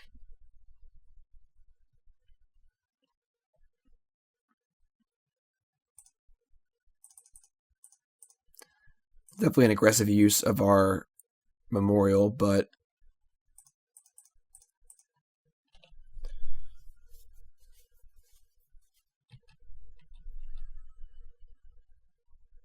nothing. Interesting. They could have Fiery Cannonade. Alright, well, we're going to pop off here. If they have Cannonade, it kind of sucks. We'll just play Dusk, Legion, Zealot and start rebuilding. They only have 2 cards in hand, so it's not like we're behind the 8 ball too much.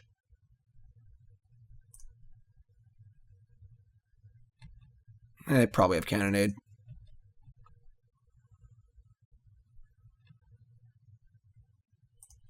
Alright, I mean, if they have it and they're willing to take 4 damage, God bless them. I'm drawing a card here.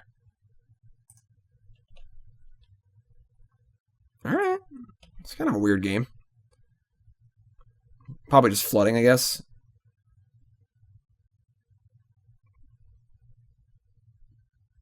Alright. So, they're playing off the top here, but we obviously have 8 power in play and a Contempt, so I'm feeling pretty good about that. They seem to have whiffed last turn, so they obviously have good outs here. Cannonade is a good one. Lava Coil, one of these things. All right. Risk Factor. I'm going to let you draw the cards because, frankly, no, actually, I'm going to let them, I'm just going to take 4. Because if they find our removal spell, kill this thing, get to untap, and then blow this thing up all the cards in their hand, it could matter. So, Lava Runner, sure.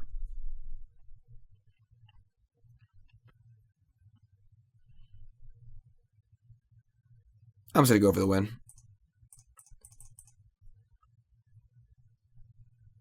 Again, they're locked to their top card, so if it's a Lightning Strike or a Shock or something, I mean, they're going to go to 1.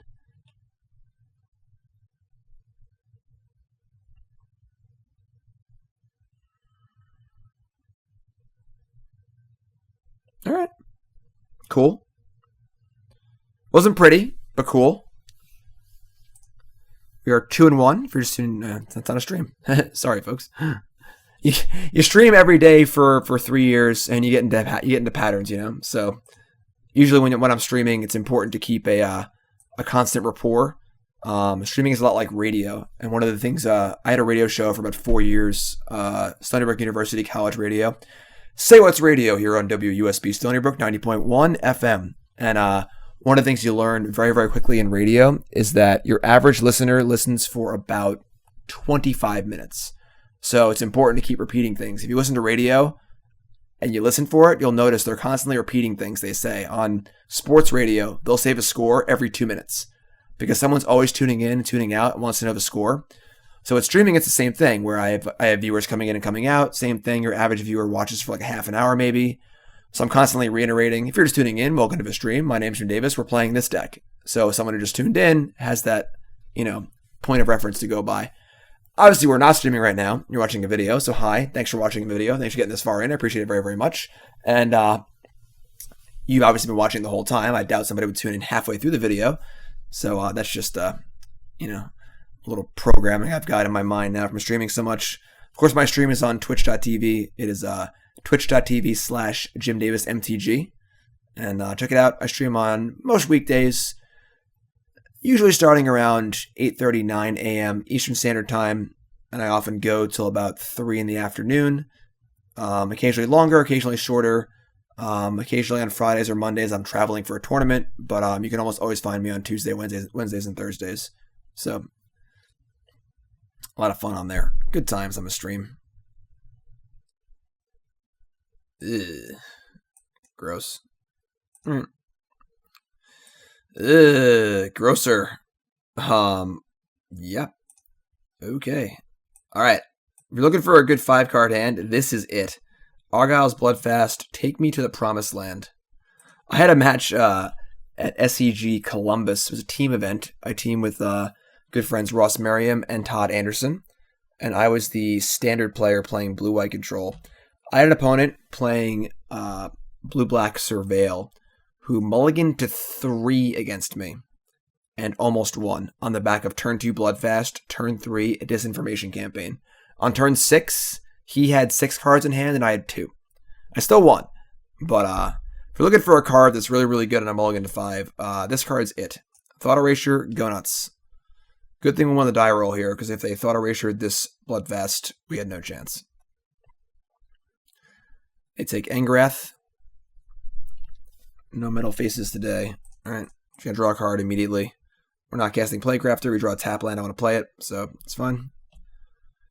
Reaper looks pretty good here. Nicol Bolas? Oh, they bin that off Thought Erasure. Another Grixis deck. It's gross. Thankfully, Bloodfast one of the best cards against them, but took the Reaper. Sure, they do fear the Reaper. Get it? It's an old song reference. Whatever. Cool. Arguel's Bloodfast. 10 mana, draw 5 cards. Heh! Speak of the devil. Okay. Don't think that Moment of Craving is going to be very useful here, so we'll ship that one.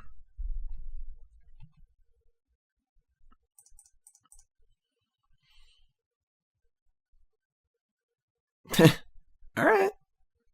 Final Blank Memorial here. We're not really interested in these Cinder Barrens anymore. This is obviously after the Pro Tour, because this video was recorded before the Pro Tour, and you are now in the present watching it on Monday, and the Pro Tour is over. But one of my predictions in my article last week was this card will not be in any of the decks that went 8-2 or better. So I think I'm right. I think this card's clunky and slow and kind of crappy. It's fun, it's powerful, but it's not... I just don't think it's fast enough. It's just too clunky. When it gets rolling, it's cool, but tapping 3 lands on your main phase and not affecting the battlefield in any way at all is a tough pill to swallow in Standard. They're going to kill my Memorial? Sure.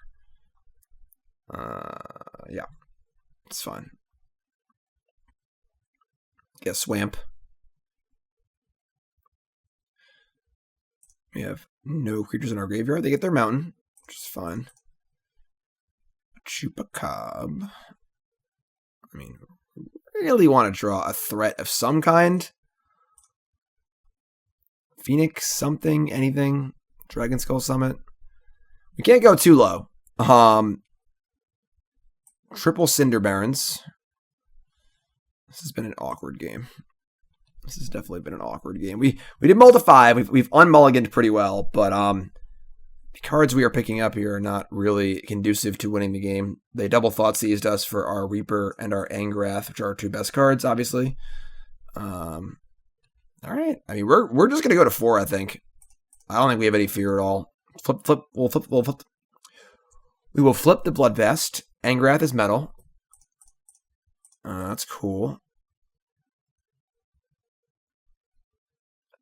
Zealot is also scary. All right. I mean, let's flip this thing. Counterspell seems fairly likely. So the fear is that they counter and then surveil, put that in play. Let's open on Dusk Legion Zealot and see how interested they are in firing off a counterspell.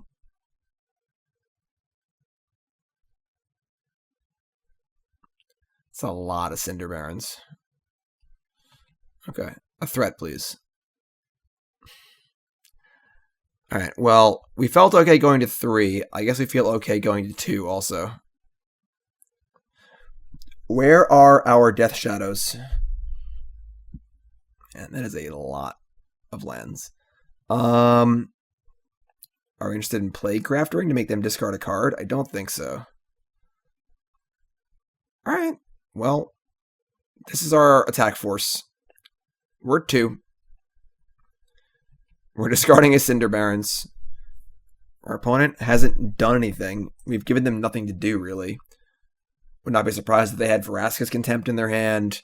Counterspell of some kind. And we are just going to not give them anything to do ever. Coming in.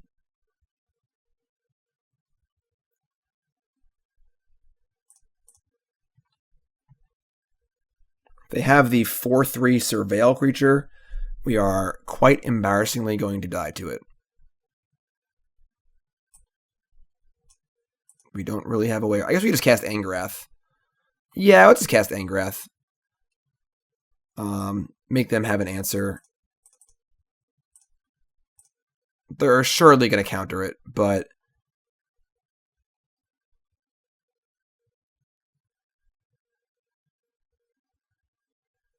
sure. All right, so they're going to bounce that, which is fine. Let's like cast this Plaguecrafter too. Make him discard a card. We have Lava Coil and Chupacabra now. We need to do something here.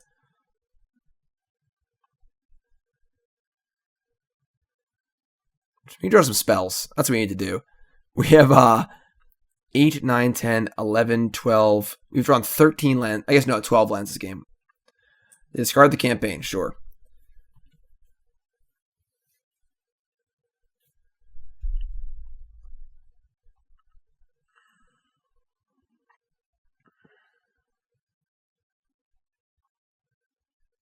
Sure. You got it, friend. We have plenty of things to discard. They discarded... I'm sorry, they drew a card. They don't discard. That would be pretty bad for them. They have another Sabotage probably lined up.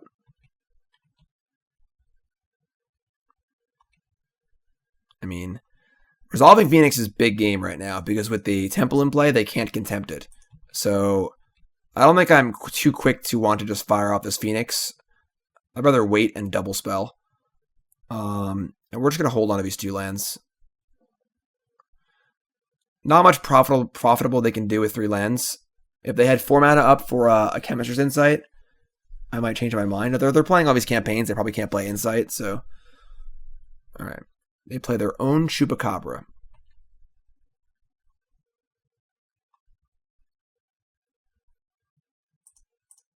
Alright. Moving on up. 2 for life. Alright. We are going to play a Chupacabra of our own, most likely. We've drawn another Lava Coil. There's no way they're playing Niv Mizzet, so they have things that die to Lava Coil. So I'm fine playing the Chupacabra here. Chupacabra.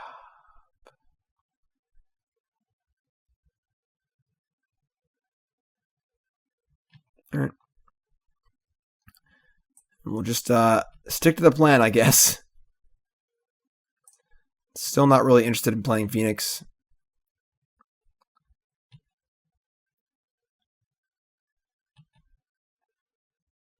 Again, for a mulligan to 5, not too shabby.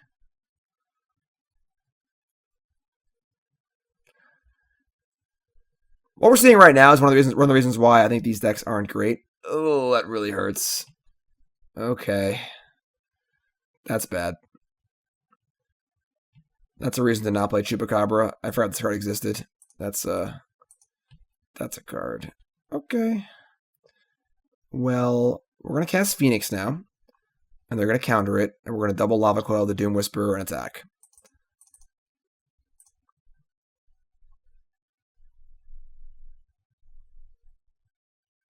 Okay. Or they're not going to. Alright. Well, I think we're all hands on deck now. If they have a counterspell, they have a counterspell. Next turn, they get to like cast this 3 times. So we are doing it.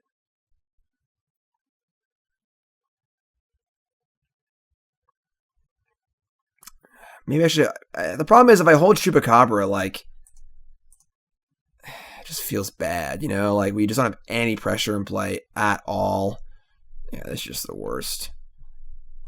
Alright. They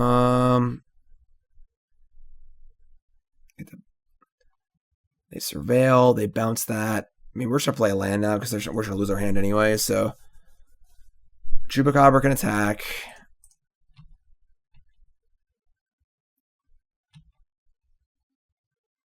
Yeah, I mean, it might have been wrong to play that Chupacabra. I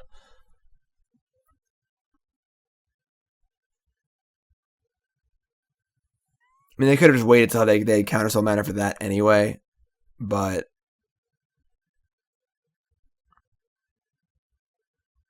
Yeah, we get it.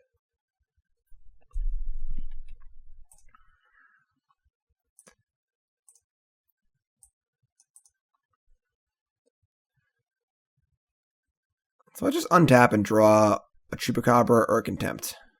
Or an Angrath.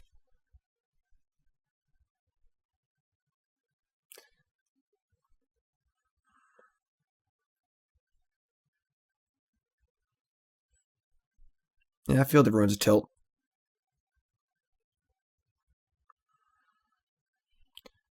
Sack Phoenix and go to 7. Have the egg die. Otherwise, we block and go to 1. Nope, we go to 1, yeah. Alright, I guess we're better off. Let's gain 3 either way, right? Hold on. Yeah, we go to 1 either way. This just makes them kill the egg later. One of the many removal spells they probably have. Which is... Right, yeah, I don't think it matters that too much.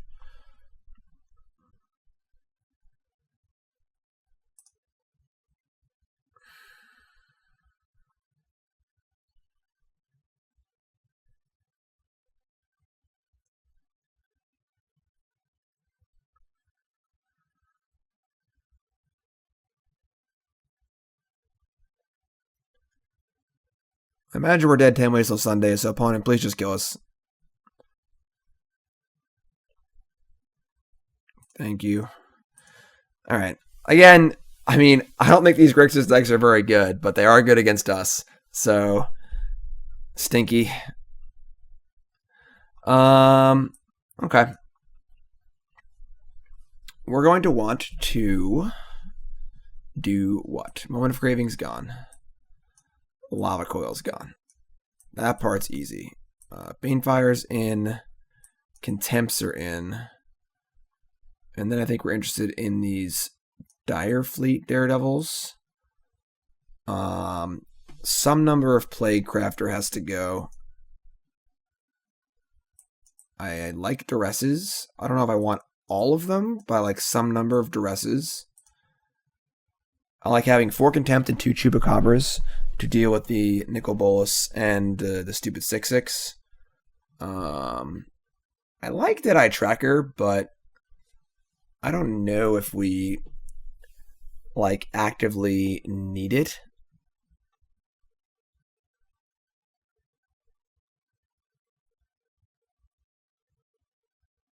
Goblin Instigator again, not looking fantastic. You know, let's try it. Let's try taking these out. Let's bring in the trackers. And try this. Tracker is obviously good in these slower matchups. Being able to explore over and over again is nice. The Graveyard Hate is not super relevant, but just being able to repeatedly explore is nice and can ensure we redraw gas. It's a relevant creature. Let's try this.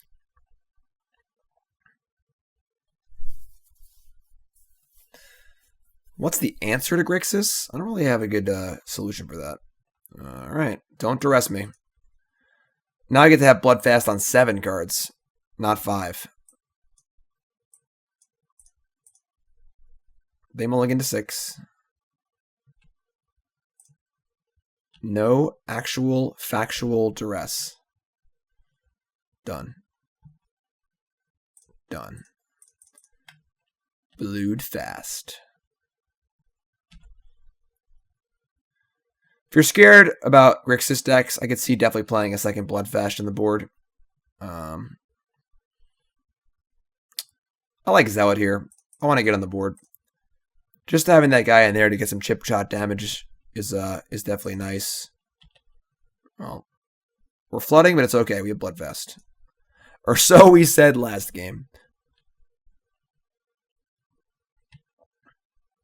Phoenix. Okay. Bloodfast drawing into Duresses is also really, really good in game 2 and 3. Being able to kind of like draw a bunch of cards and set up your Duress spell turns is nice. So, pretty happy to chill here. Could have maybe drawn 1 card. And if we drew a Zealot, we would have played it. Yeah, we should draw 1 card main phase, probably. We'll see if we get punished for that. It has to be basically exactly Dusk Legion Zealot. I don't think I would even cast Duress. Rather wait and cast it on the turn I want to cast it. Alright. Siege Gang Commander is not it. Coming in.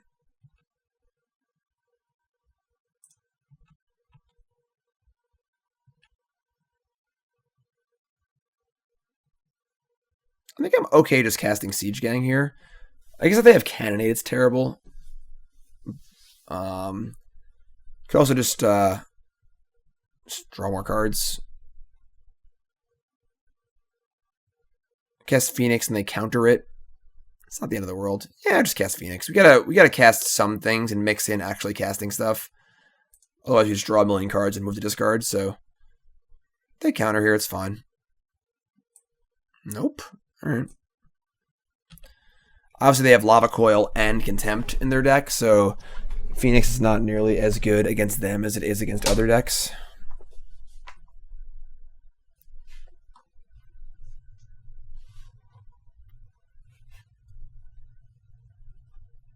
Yep, it's fun. All par for the course. Dire Fleet Daredevil. That's nice. Cool with that. So another question is Siege Gang or draw a bunch of cards? We have 1 draw. We have a bunch of 3 drops and 2 drops. 2 draws for 2 drops. Maybe we go to 6, draw to 7. I guess we would wait at that point. I think I'm fine playing Siege Gang here. Now if they have Cannonade, it's a little off curve. So this is fine. Worst case scenario is Cannonade. And even then, it's not the end of the world. And if they don't have it, it's really good for us. So the upside is very, very high, and the downside's not too bad. Field of Ruin. Sure. Moment of Craving.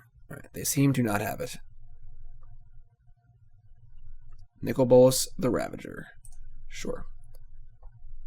So we can Dire Fleet Daredevil, their Contempt, and add a threat to the board. We can Chupacabra and draw cards. I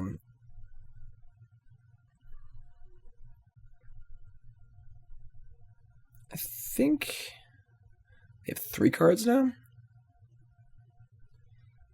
I think I like Chupacabra because if they have a counterspell later, having to counterspell a Daredevil is less mana for us. So if they counterspell this, we have more mana to work with otherwise. I think I'm fine with Chupacabra here. And then we're not going to play the Zealot. We're just going to draw a card with the Bloodfest. I should have drawn first in that case. I guess I drew Duress. Alright, we didn't. We drew a Tapland too. That's sloppy sequencing. Alright, that's fine. I should have drawn first, and then we could play the Tapland. It's probably not going to matter, but I draw first, and then I can choose to play a Swamp and Duress, or play Tapland if I draw either. Thought Erasure. That's awkward. Not too much different either way. I mean, our Daredevil is basically just a Chupacabra. We're 13, we have Bloodfast in play, so we're not really scared of running out of cards. Like, they have another Nicol Bolas here. Things can get a little sketchy, maybe. Nope, they have Disinformation Campaign. Sure. You can have my Cinder Barrens, and you can like it.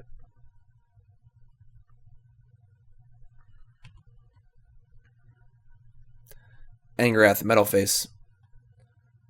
Alright,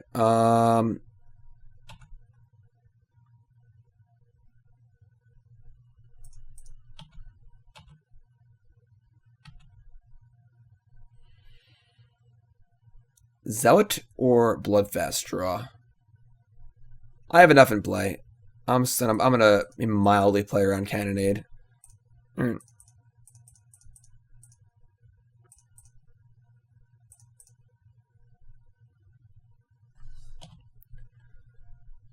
Concession. Cool. Alright, that's sweet. Game worked out much better. Bloodfast is insane. Hopefully we draw it again. They can obviously Thoughtseize it now because they're on the play, but probably want a second Bloodfast in this sideboard. Possibly main deck, honestly. It is quite good main deck. The flip side is very, very good in this deck. Alright. We'll stand pat. That is some hand. I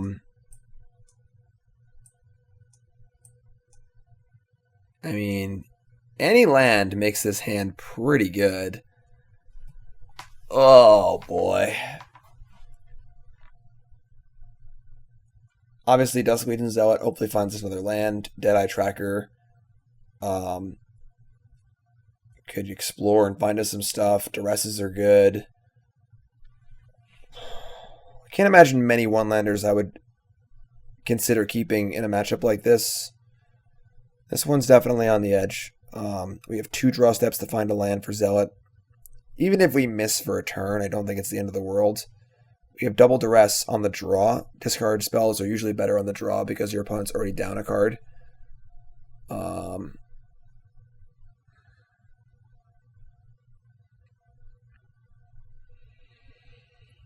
So the question becomes, so when you're in a spot like this is where you have to kind of ask yourself, how do you feel about the matchup? You know, do you feel like you're a favorite or an underdog? And if you feel like you're a favorite, typically you want to mulligan a hand like this because you don't want to give yourself the chance to get unlucky. You know, if you're the favorite, then you feel like you're going to win most reasonable games. So even a reasonable 6 would still have you as a favorite. So if I thought we were a favorite in this matchup, I think I would mulligan this hand. However, I think the converse is true. I think we're actually an underdog. I think our opponent's deck, with their Lava Coils and Contempts, is pretty well suited to handle our threats. They have counter spells. We saw earlier against Rixus, that was our 1 loss so far. So I think that we're an underdog here. I'm going to keep this hand based on that. I think that 2 shots at a land is really good. We have things to do if we miss for even a turn. Tracker's good. Double duress is good. Also, our opponent's playing discard spells, so any mulligan is pretty costly because being down a card makes their disinformation campaigns better. It makes their thought erasures better. And in these sort of like discardy Jundy matchups where they're kind of grinding and not really fast, I'm usually inclined to keep hands like this too. So all those factors in, I'm going to keep this 1-lander.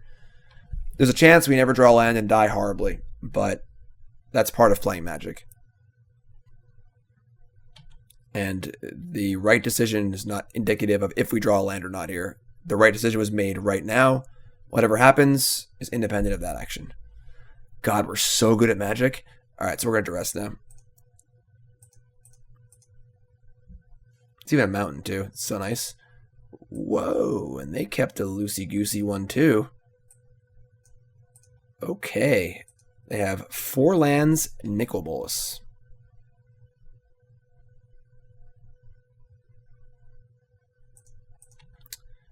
Trips Catacomb. God, we're so good. All right. Yeah, we're not going to duress for a while, probably. We're going to just hold on to that duress. Second tracker, a little worse than the first, but all right. All right. I mean, we're setting up to Plaguecrafter their Nicol Bolas, which they're probably going to slam on 4 because they have nothing else.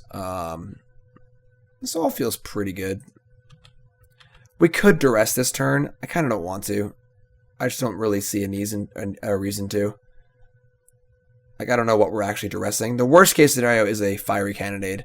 And even then, it's not the end of the world. So play Tracker, play tap lands, they go. We're going to discard a Tracker to our Nicol Bolas, most likely. We will see what happens on this end step and their turn. All right. So, I don't think that discarding Duress is insane, but I'm going to discard this Tracker. We're going to cast Duress on our next turn, so this is a good sequence, I think. So now I get to, I guess we'll Duress first. Let's just take a look.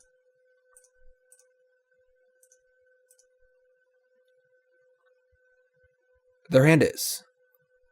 Just don't be the 6. Actually, we have Contempt. Never mind. All right, their hand got better. They have Campaign, Contempt, and Nicol Bolas. That's not bad, but I think we can handle all this pretty well. Campaign is annoying. They have no way to surveil. They're almost assuredly going to cast another Nicol Bolas next turn, which we will discard our Mountain to and then Contempt. And I don't really want them contempting our Tracker. I would like to lean on that as our card advantage engine. And Campaign only draws them 1 card. I think I'm taking Contempt here. I'm not entirely sure if it's correct or not, but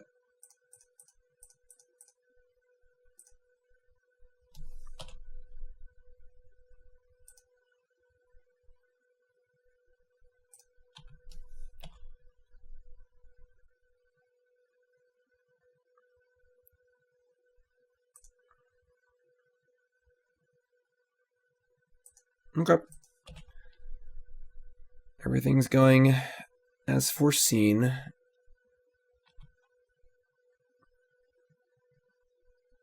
Yeah, and we're just going to play this land out. So they have a third Ravager. We're not going to lose a card to it. Or the Disinformation campaign, obviously. So their campaign is just a 3-mana cycling card at the moment, which is great.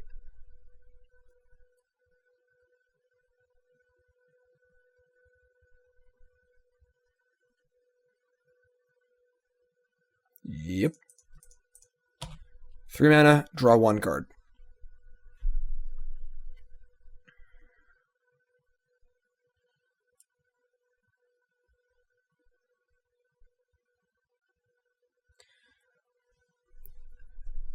Very interesting what our choice is going to be for the tracker. We could try and upkeep Explore to clear a land off the top of our deck, but a lot of our cards cost 4 and 5 that are really good. We won't be able to cast them. So we're probably just going to decline to upkeep tracker. Obviously we draw land, but okay, that's fine.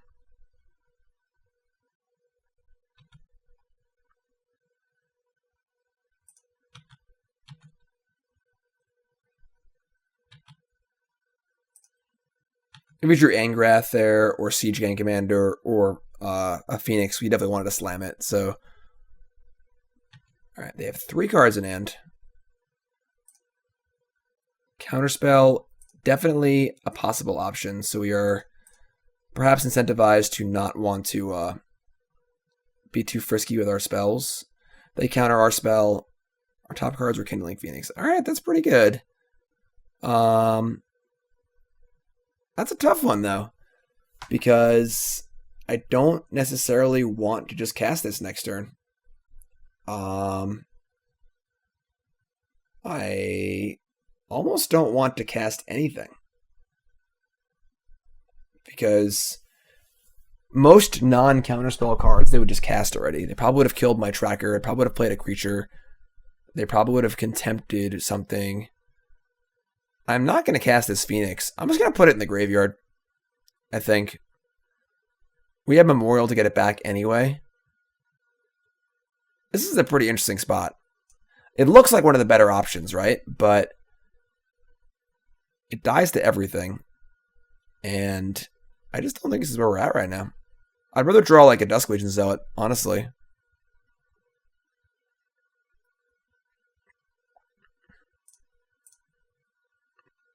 Feels weird.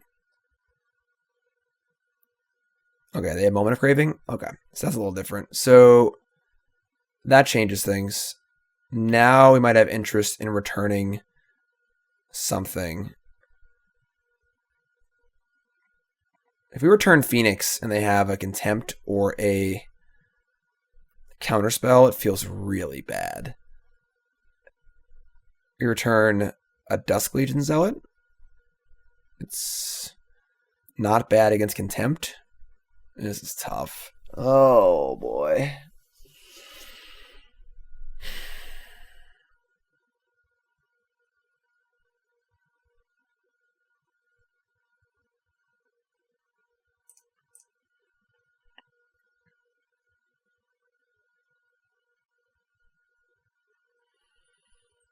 Let's keep grinding him. I am not sure about this play. I just don't think Phoenix is particularly good against them. I wouldn't mind getting Tracker back, but Dragonskull Summit. All right.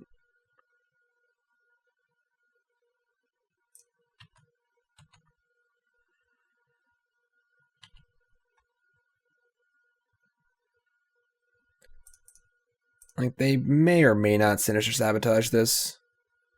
Getting to bounce this is obviously pretty good. Alright, they're going to go for it. So they have the counterspell. The read was correct.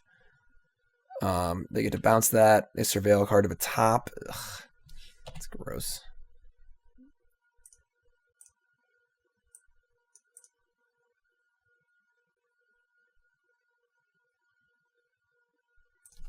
Okay, that's pretty bad for us. And they have exactly enough to kill my guy, too. They have more than enough, actually. Oh, boy. Alright, we're in trouble.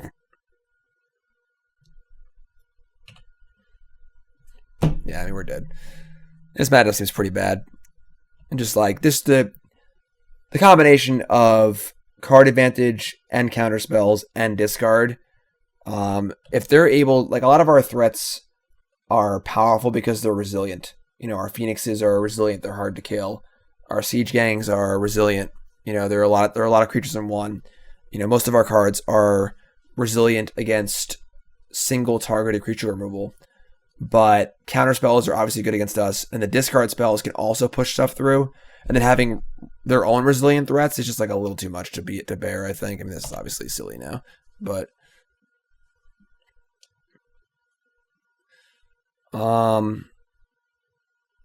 without like the raw card draw of a card like Bloodfast, it just seems pretty hard. Again, I think this information campaign is not a particularly good card, but it is pretty good in a matchup like this. You know, if your opponent's trying to kill you quickly, it's terrible. If your opponent is playing like their own kind of like counterspelly stuff, or was just like a plan that can definitely be gone over, yeah, I mean we're really reaching here.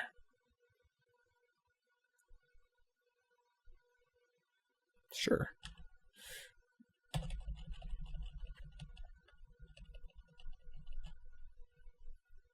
It's a cool card.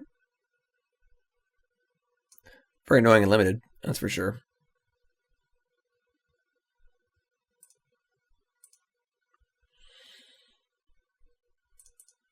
So you're saying there's a chance?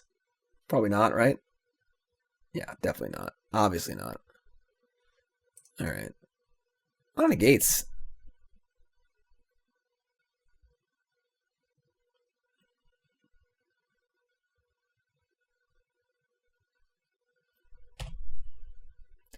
Obviously can't really afford to leave a Planeswalker in play for too long, and it's been about approximately too long.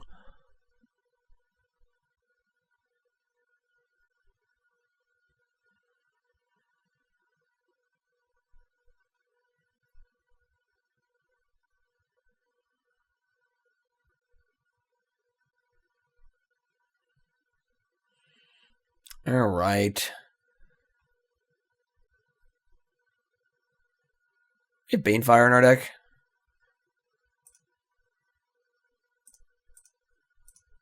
Three, 6, 7.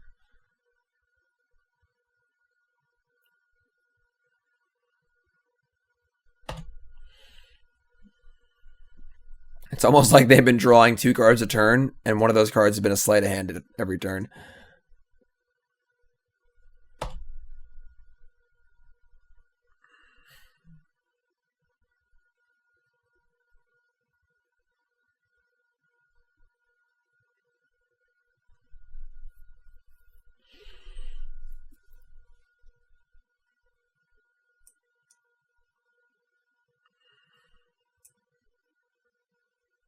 This thing's mean. It's got a lot of arms. Like a lot of arms. Look at all those arms.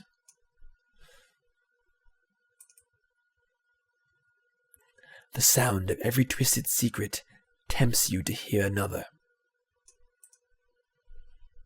Alright, I think we're about a closing time here. Closing time. You don't have to go home, but you gotta start another game. Alright. So we're exiting Grixis. Deck suite, what are you gonna do? We knew our Grixis matchup was not great. More Bloodfast would be necessary to beat Grixis.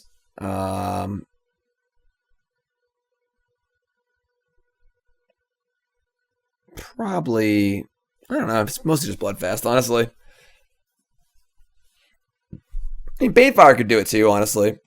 Like, I guess Banefire is bad against the campaign version of a deck. It's making you discard and stuff, but getting that first 10 points of damage isn't too hard. You can kind of finish them off, but yeah, it would require some retooling to beat Grixis. The deck was definitely built with Golgari midrange, Jeskai control, you know, the Angels decks and mono red in mind, and we've played against one of those. Man, come on. All right, keep. Top skis. Dusk and Zealot's been very, very good. Goblin Instigator, not as good, but Dusk and Zealot. Elvish Visionary. Ross Merriam would be proud. Ooh. This is a Cinder Barrens mirror match? Wow. Hail Blood Crypt. I would say it's likely they're playing the burn deck. I believe that's the only somewhat well-known Cinder Barrens deck in the format.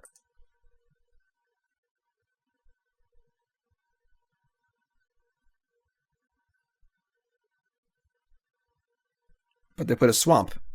So maybe not the Rakdos burn deck.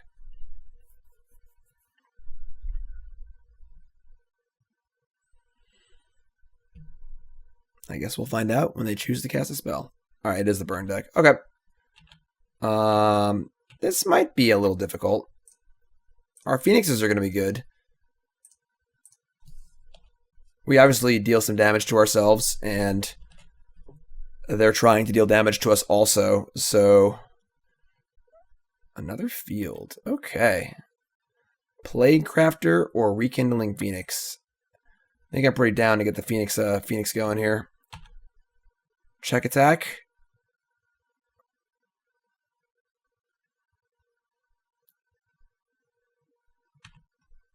I accept. They do play, I believe, 2 copies of Lava Coil is the standard. Whether they have more or less, we don't really know. Looks like less.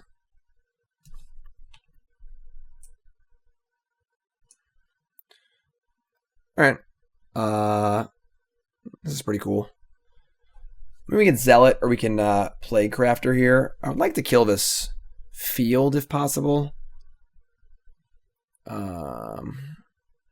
Let's just get in. We can get Angrath going too. Do a little work here. I'm gonna Zealot. Trying to 2-drop. Did not draw a 2-drop, but a Phoenix is also good.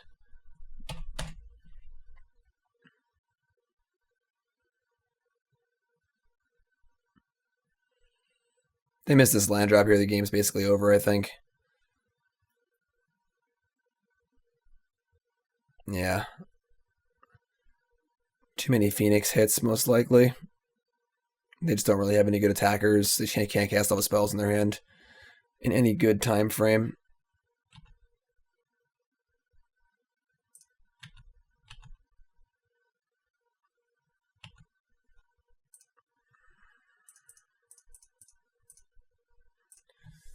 Just keep playing Phoenixes till they die. And Angrath also can threaten, which is cool, or they can just shock them. Yeah, I mean, this is basically over. Contempt is also cool. I guess if we want to try and ensure that we don't die, we can, like, Contempt the field, I guess. And they're just dead in 2 turns no matter what. So, yeah, I think we're just going to say go. What is this? Lightning Strike targeting a Phoenix. Okay. Phoenix gets in. Maybe the one Zealot gets in too. 4, 8, 12.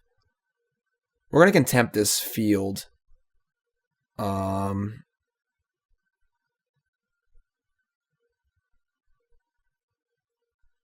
That's 5, 6, 7, 8, 9, 10, 11. And then the Angrath kills them. Yeah, I like that, actually.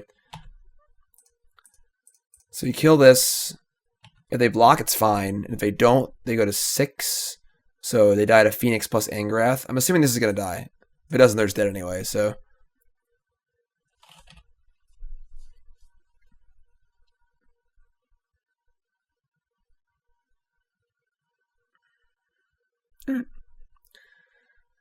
Definitely sort of the conundrum of these burn decks where they don't want to flood, but they can't really afford to get stuck on 2 mana. Very similar to in Modern, when the Modern burn deck gets stuck on 1 land. It seems fine, right? They have all these Lightning Bolts and Lava Spikes and Goblin Guides and all these 1 mana spells, but if you can't just pull your spells fast enough, you're just dead. You know? Angrath, make your metal face. He's just singing in his black metal band. I feel like they're like Guar, but like with more pirates. You know? Alright, so obviously our opponent got mana screwed there. It wasn't a very fun game. Opponent's playing the burn deck, so we're going to be bringing in a lot of interesting stuff. We're going to want our Daredevils, our Cravings, and our Contempts for sure. I think we're interested in at least 3 Duresses. And we're not interested in Lava Coil. They might have Rekindling Phoenix, but I'm not really interested in having them otherwise. I mean, we already have 4 Contempts. Midnight Reaper's got to go. Not really looking for value in this matchup. And then Chupacabra's okay. Bloodfast is actually fine because if it flips, it's pretty good. Yeah, I want all of these Duresses actually. I just want to hit their sword point diplomacies and things like that quickly. So I have to cut 3 more cards. I think Instigator's actually quite fine. Plaguecrafter's not great.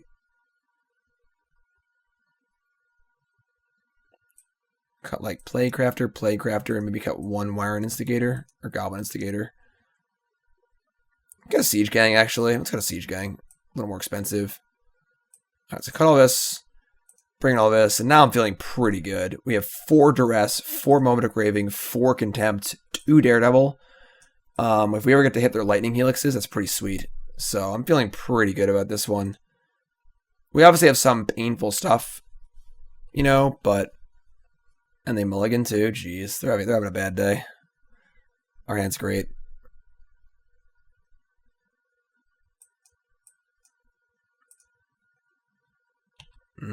Got that nice white bordered mountain.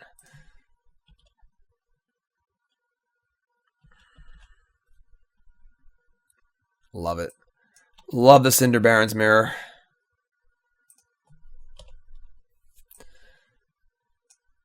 You gotta love these off-tribe decks, you know? Sword Point Diplomacy. Alright, so this is kind of the heart of this burn deck if you haven't seen it. It's basically just a bunch of grip burn cards, and then this and Risk Factor, and the black card that's a Lightning Helix that only targets players. So they play this, they reveal 3 lands. They can have all of them.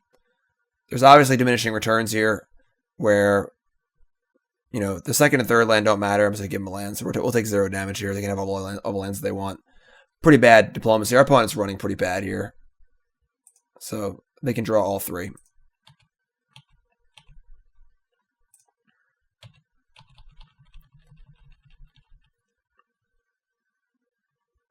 I think one of the important things in Magic is to recognize, people are very quick to recognize when they get unlucky.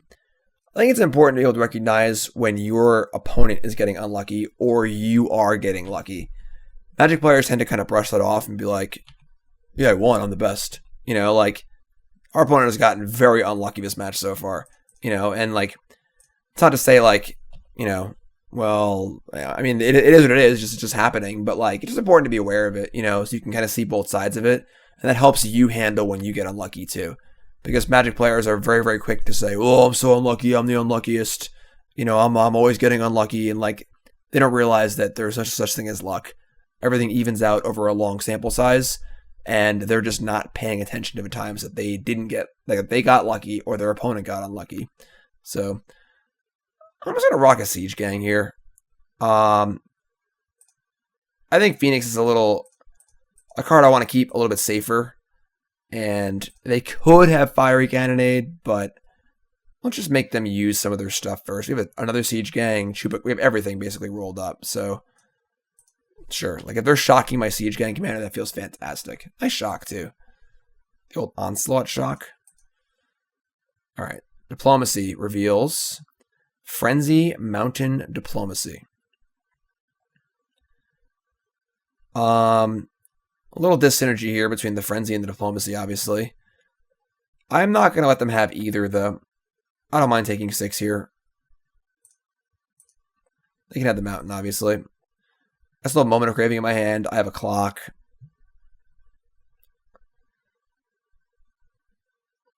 Obviously, letting them chain diplomacies is not good, and then Frenzy can also go nuts too, so...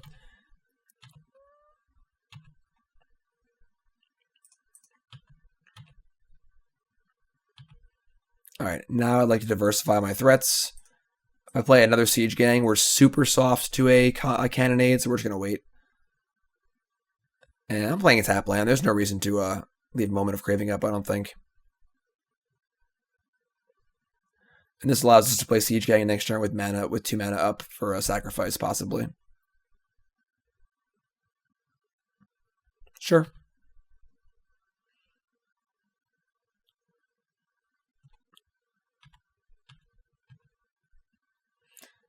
Direfleet Daredevil's kind of nice. We can cast a Sword Point Diplomacy. It's cool. They're at 14. I think we're gonna just play Siege Gang Commander.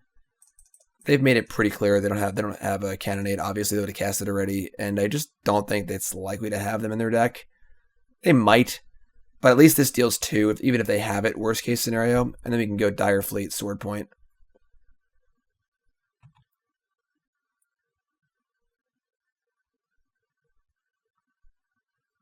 Obviously, the lower life total they have, the better Sword Point is, so...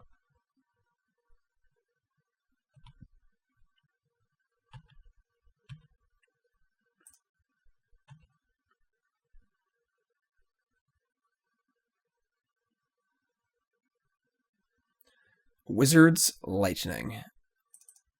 All right.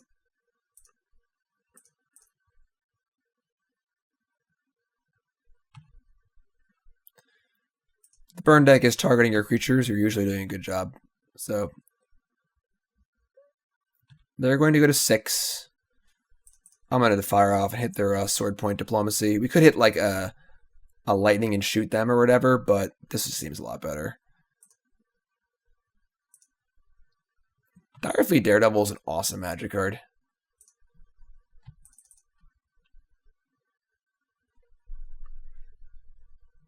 Sure. I play a land. I might have played a land already. I did play a land. Ugh, that's sloppy. It's just me playing on autopilot because I'm just talking and playing. Alright. That's obviously annoying. I'd love to have this in play, but it just doesn't really matter, I don't think.